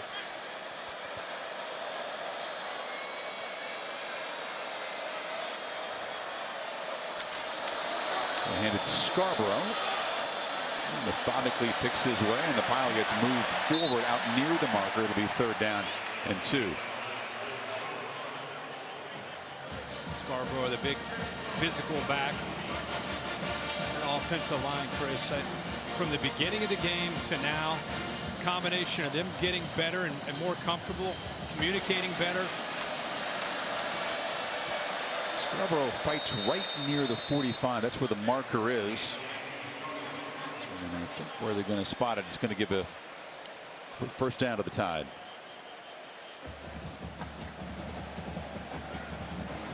Alabama will have one of those breather games.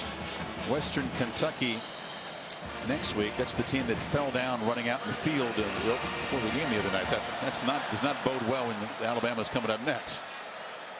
I'm just saying. And then it's Ole Miss. My point was I was getting to the Ole Miss game. It was beaten in the last couple of years. Scarborough. This is when it's probably no fun to play defense against Bama.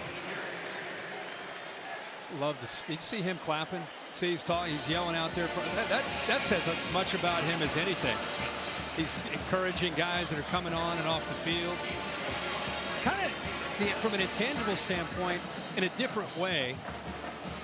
You know how Jameis kind of had that alpha presence even as a freshman? Kind of reminds you a little bit of that, the way players respond to such a young player.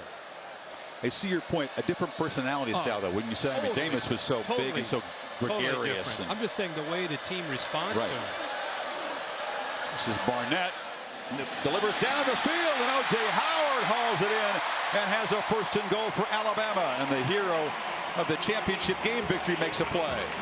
He wanted one-on-one matchup to his right. Watch his eyes. He has Ardarius Stewart. He thinks he's going to go there. Comes off of it, moves the safety to the right, and opens it up for our O.J. Howard, who we've not seen a lot of tonight. But a good job by Barnett that time. Thinking he had the matchup off to the right, came off of it, and found Howard with a step or two on his man. Howard, one of those juniors who came back for his senior year, trying to make another championship run, gains 40 there. Tide at business again at the end of the 3rd quarter. Back after this message and a word from your local ABC station. Jalen Hurts perhaps done for the night. And the starter, Blake Barnett, back in to mop up.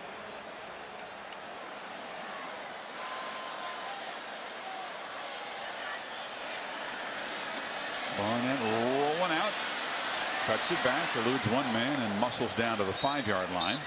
Picked up a few yards, but there's a great example of the difference when Blake Barnett rolls out. And he's a good athlete, but he's not Jalen Hurts. Jalen Hurts rolls out. You've got everybody covered. Now your worst nightmare happens. Now number 2 takes off. That's an example of why I think they've leaned so much towards Jalen Hurts. He can just offer so much more to this offense. Scarborough, short gain down to the 2-yard line. Do you think the identity of this offense has been firmly established, or will there still be much more work to do in developing around Hurts' skill set, trying to get other backs involved besides Harris? I think the backs are going to continue until you see somebody maybe take it over. I think they'll just continue to rotate Harris and Scarborough mainly. But I think Jalen Hurts will take over to be the quarterback. Barnett again rolls out, takes a hard shot, and is knocked down short of the goal line.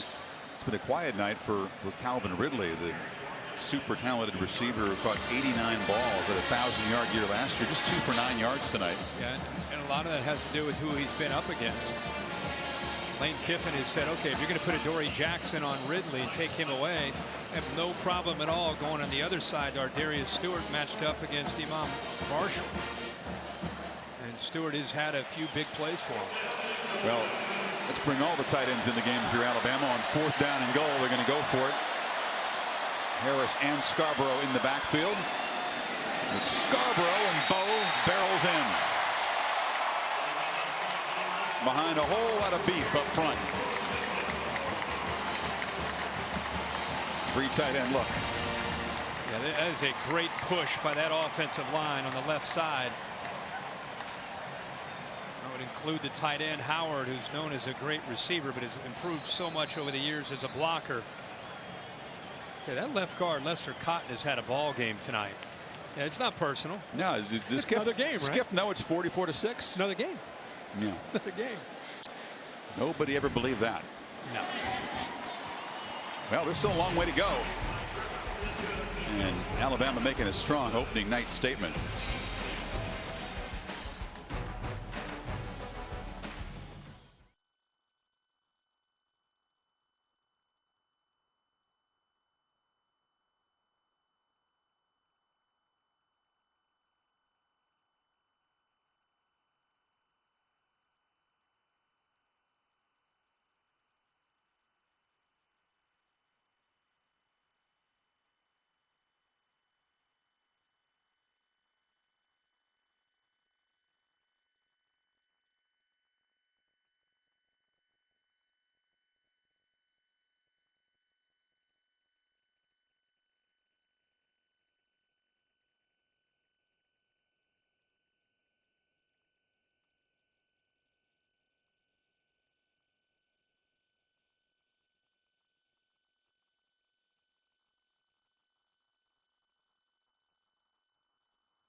Go, guys. Come on. We got to work today, man. Ain't nobody supposed to be walking here. Come on, you got to burst. Punch in the lockout with some strength. You got to challenge yourself. There you go. That's what I'm talking about.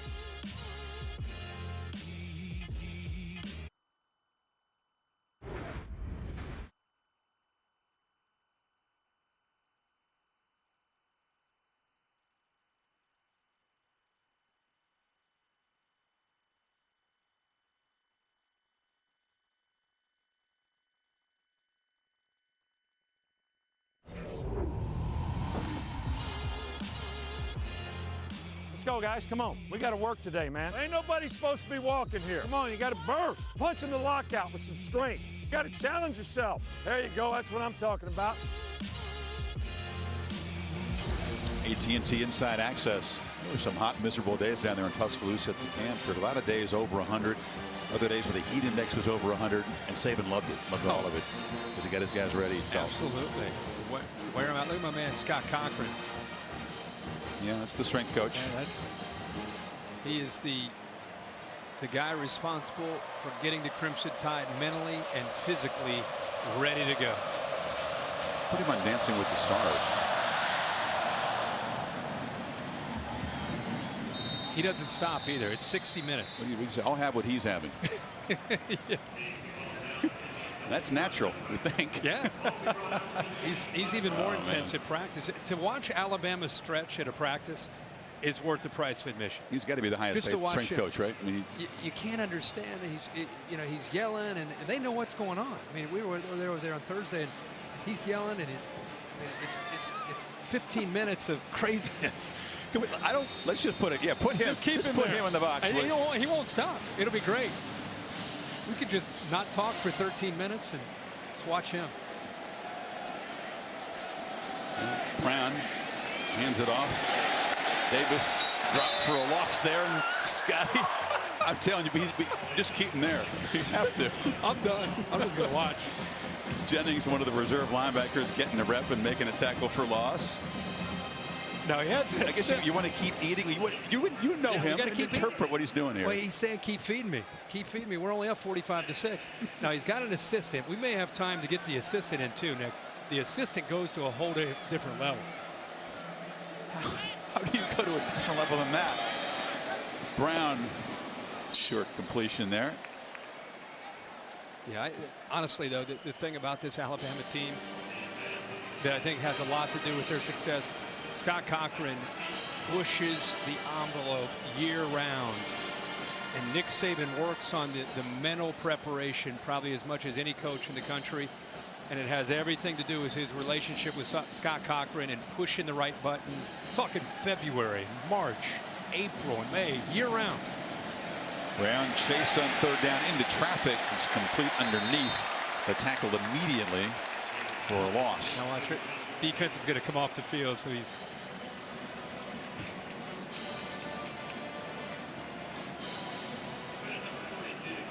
It's Christian Miller he's talking to. That was another great defensive series, but he doesn't look wholly satisfied. Yeah. What do you think his voice sounds like on Sunday morning? You think he's got a voice still by Sunday? He's got a new look this year. Shaved head, shaved under the visor, which is a controversial look, but he's making it work. Tilby gets it away. The Scotty Cochran Show will continue after this. Oh, by the way, it's 45-6.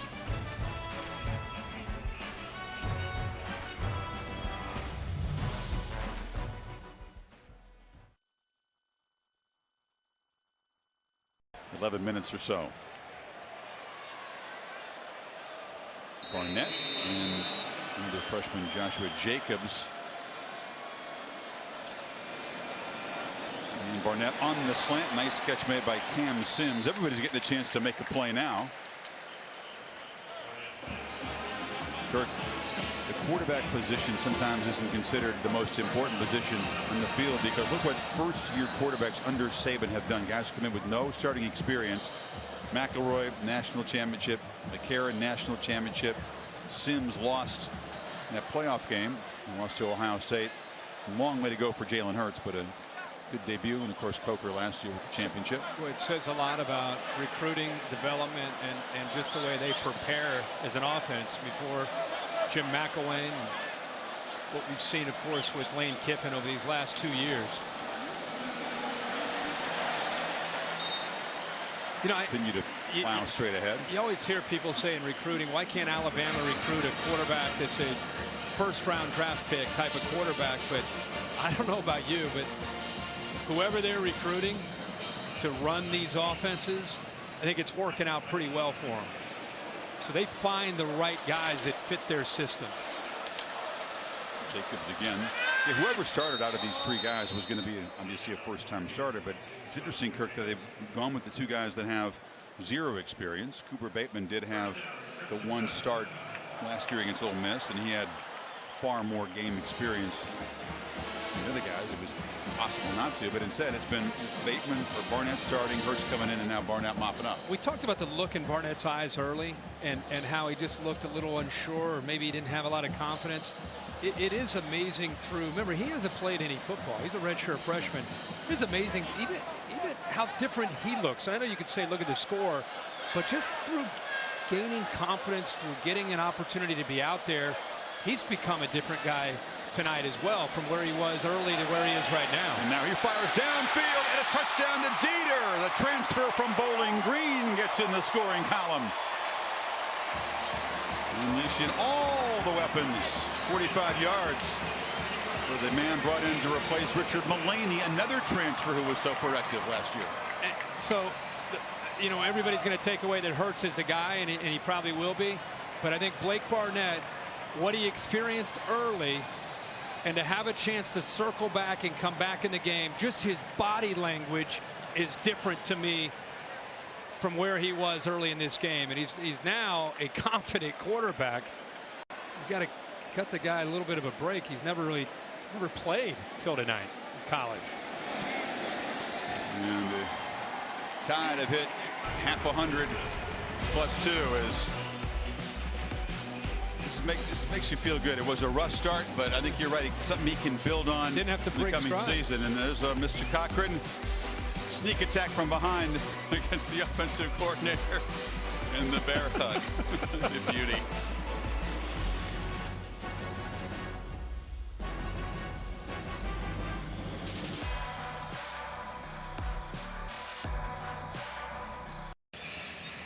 Regulars in the White House. 5 touchdowns on 6 possessions in the second half for Saban's offense.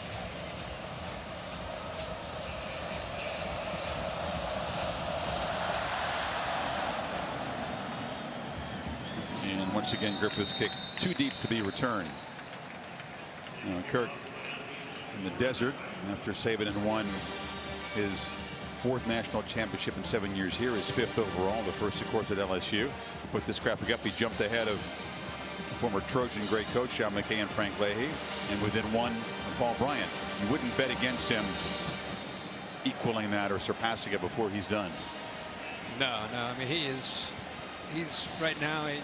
Look at all the college football, NFL, college. I mean, especially in college, you see himself, Urban Meyer, obviously Bill Belichick with what they do in New England. He's one of the best there is in the business. Sam Darnold back at quarterback gets it out quickly to Deontay Burnett. We were talking earlier about the perceived incremental drop in intensity by Saban. You know, a guy like different guys who have worked for him. Kirby Smart is now at Georgia left and said that, you know, he's maybe a 7 or 8 on the scale of 1 to 10. 10 being all ball, manic, tunnel vision, obsessed. So in his view, a little more perspective. But I think it's all relative. It is relative, and I think the thing that I'm just standing up here is the first time we watched Alabama in 2016, and they're up right now 52-6. And the thing that I don't care who you're a fan of, you have to appreciate is the tenacity that Alabama defense plays with every single week for the last 8 years. And they don't care what the score is. It's the same thing no matter who goes into the game. That is coaching, recruiting, development, and it's all Nick Saban and the staff that he hires. I'm glad you mentioned recruiting. No roster can stack up to Alabama in terms of the star system of guys coming in. You can debate the value of that, but I think you'd agree that there's a closer relationship between personnel and success than there ever has been before in college football. Yeah. But SC isn't that far behind. Slant. Darnold connects again with Burnett, and they'll move the chain to the Bama territory. Far behind. No, I mean, you talk about 5 stars, 4 stars, the number of 3-star guys who start. SC's roster, they're one of the few teams that actually can sort of hang with Alabama in terms of personnel, yet they're 46 points behind and getting worked over. So I would say when you look at receivers and running backs and maybe secondary guys, but not when you look in the trenches, not when you look at the offensive line and the defensive line and the linebackers. They're at a whole different level than most people they play. There's a flag in coverage. Averett was covering Isaac Whitney. Well, Saban certainly emphasizes defensive recruiting and defensive linemen, linebackers, DBs, no doubt about that. Pass interference, defense number 28. Automatic first down. You know, the reason maybe you make a point when it comes to defensive recruiting class rankings, nobody's really in their class. Yeah, especially in the front 7, the linebackers that he finds that fit the system. But the reason I bring up the consistency is in this day and age with kids who are coming out of high school, complacency can often set in for some programs. You can have a down year or 2, and they just don't let up. They just keep their foot on the accelerator. And just when you think, well, you know, all this winning's going to get to them, or they're going to lose their edge, it doesn't happen. Rarely it happens. Yeah, I mean, remember A.J. McCarron brought it up where he talked about, I think it might have been his last year. He said, you know, some things started to happen my senior year. Some complacency started to set in, but you're still talking about teams that are winning championships. Darnold going downfield. Jalen Green, and he's broken up. Levi Wallace, backup, makes the play. Sam. Yeah, Chris, if you're a Bama fan, you hate to hear news like this, but I just watched Cam Sims walk off the field, pads off. He had spent a long time in the athletic trainer's tent. We couldn't figure out what was going on. No official word, but his entire right shoulder was wrapped up, wearing a sling on that right arm. So obviously that's not good news. Oh, that's bad luck, because Sims has been a guy that's been hurt by knee injuries, an ACL, an MCL, a junior. Kirk has waited a long time to make an impact, and that is a piece of bad news. And all that hard work, he'd worked himself up to probably being the fourth wide receiver or in the rotation. Flag down as Darnold loops it downfield for Jones, broken up. Flag was back near the line of scrimmage. Hate to see that. He gives him a different look too, because he's 6'5", big target.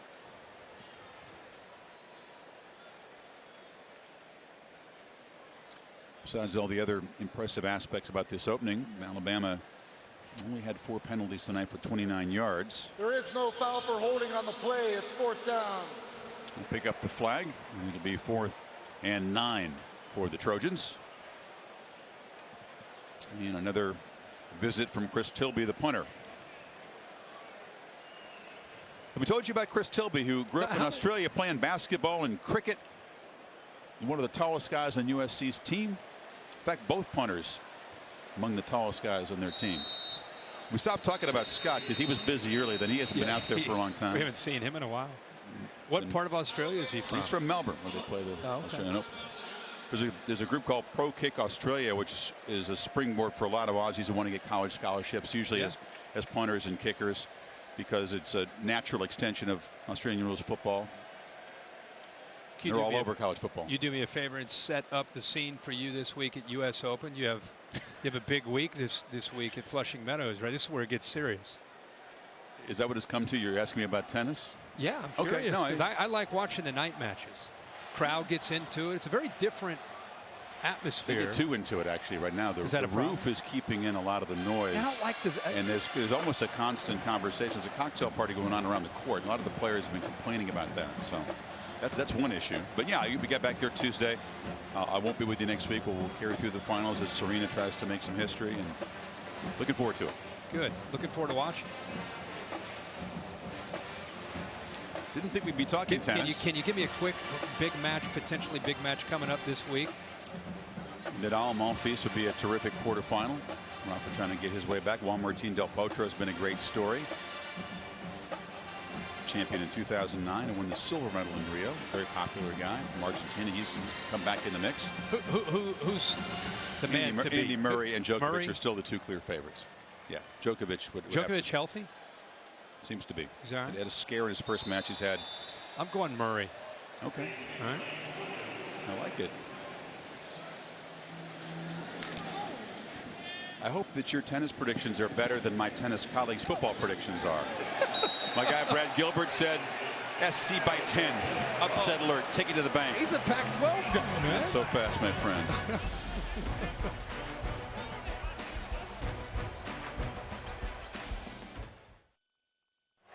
Can't wait to watch this one and call it with you. You have Ole Miss, Chad Kelly, a lot of weapons around him, and a lot of good young talent on the Rebs. And Florida State with Dalvin Cook. Should be a lot of athletes on the field on both sides of the football on Monday night. Now, Cooper Bateman gets a turn at quarterback, and they pitch it off to Emmons, so the Tide used a 3rd quarterback tonight. I just want to say, we talked a lot about the defense. The question, I think even Bama fans, how is life going to go on without Kirby Smart, with all the losses of the personnel? I think Jeremy Pruitt got off to a great start tonight, coming back to be on Nick Saban's staff and getting back to calling the defense here for the first time. And just did it. Look, he's not let it. They're up 52-6, and he's still down there teaching. Just really off to a great start against SC, and going to have bigger challenges down the road. But I think the defense is in great hands with Jeremy Pruitt. Emmons, the freshman again from North Carolina, You know, the return of Pruitt, cited by some of the juniors on the defensive side who maybe could have come out as one reason why they decided to come back, stick around. Yeah, and I think his experience of being on Coach Saban's staff earlier as a secondary coach, coming out of the high school ranks, you know, in Hoover High there in the Birmingham area, learning kind of the DNA of that defense, and then leaving and going to Florida State as a coordinator and winning a national championship, and then going up to Athens at Georgia and having some success there. And then when Kirby went and took the job, obviously this job opened up, and they basically switched locations, and now he's here running defense and knows what Coach Saban wants as well as anybody. Hammonds forward, and Bateman gets a turn. This is ultra mop-up duty for the guy who had the only previous start among these quarterbacks. The loss against Ole Miss last year, obviously, you know, hugely disappointing for him coming into the season with the experience edge, but beaten out and now third team, just trying to make the most of his opportunities here. Yeah, and you gotta stay mentally sharp, just because you never know what's going to happen. I mean, right now he's obviously on the outside looking in, but you get an injury, all of a sudden you're a play away. So it's important for him to keep a positive outlook, even though he's very disappointed with probably where he stands right now. I think a lot of fans, as they turn this game on tonight, a lot of people that I know, I live in Nashville, a lot of people I know that are Alabama fans, they thought that Cooper Bateman, because of the experience last year, was probably going to be the starter tonight. And you tune into the game and you're watching Blake Barnett get the start, and then the true freshman Jalen Hurts take over, and here we are 2 or 3 hours later, and this is college football, the opening weekend. What you might have thought and what's reality is very different.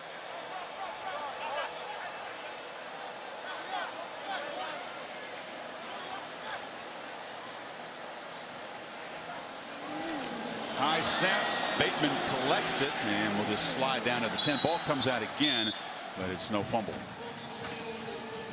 Not easy when you come in and everybody's focus is kind of lost. You got some backups up there.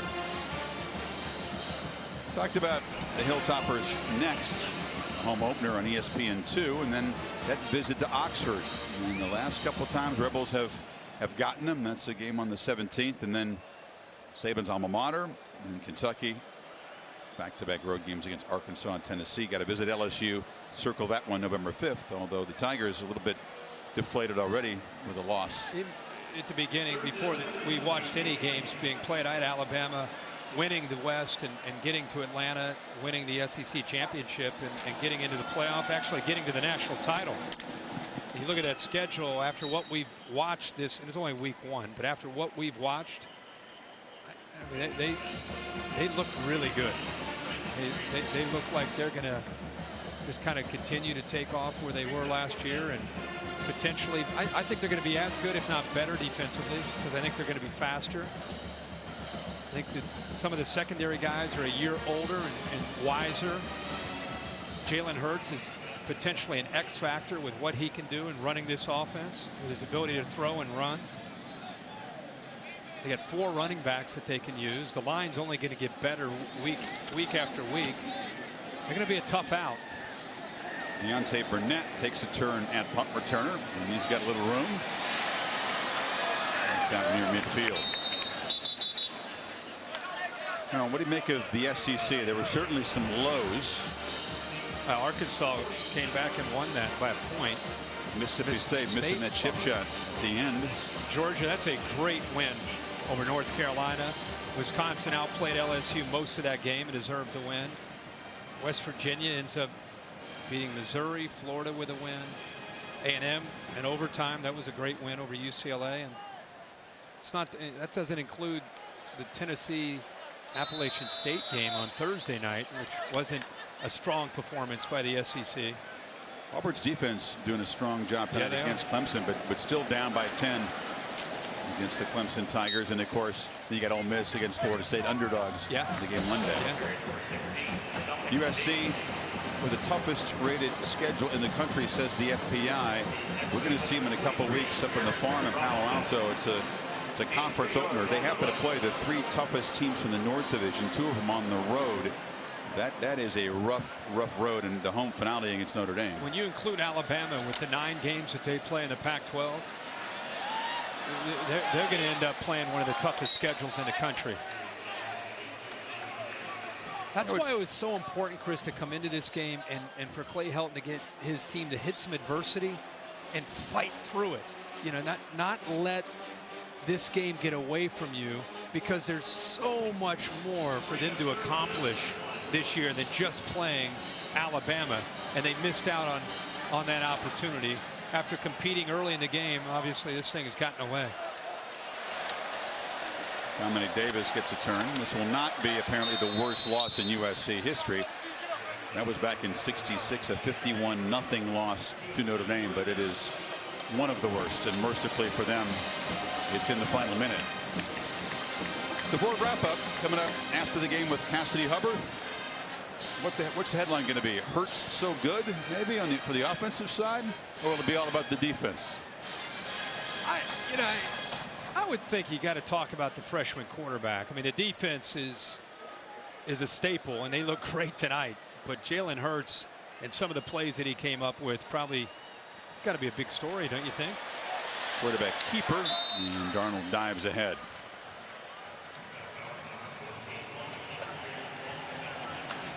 USC struck first, and then the SEC and Alabama punched back in a big way.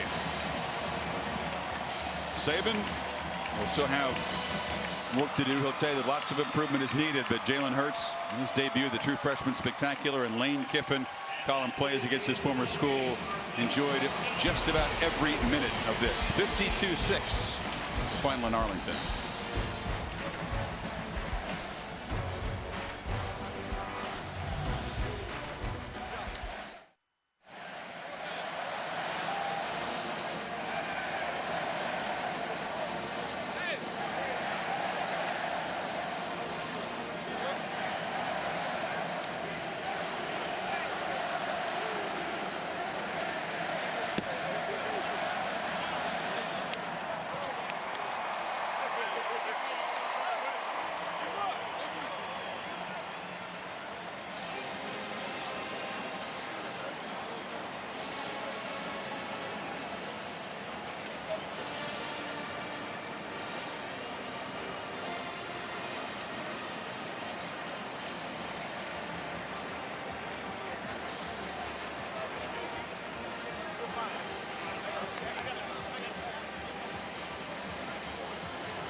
Big debut for Jalen Hurts. Tide defense holding the Trojans to just 194 yards. Let's get Saban's reaction.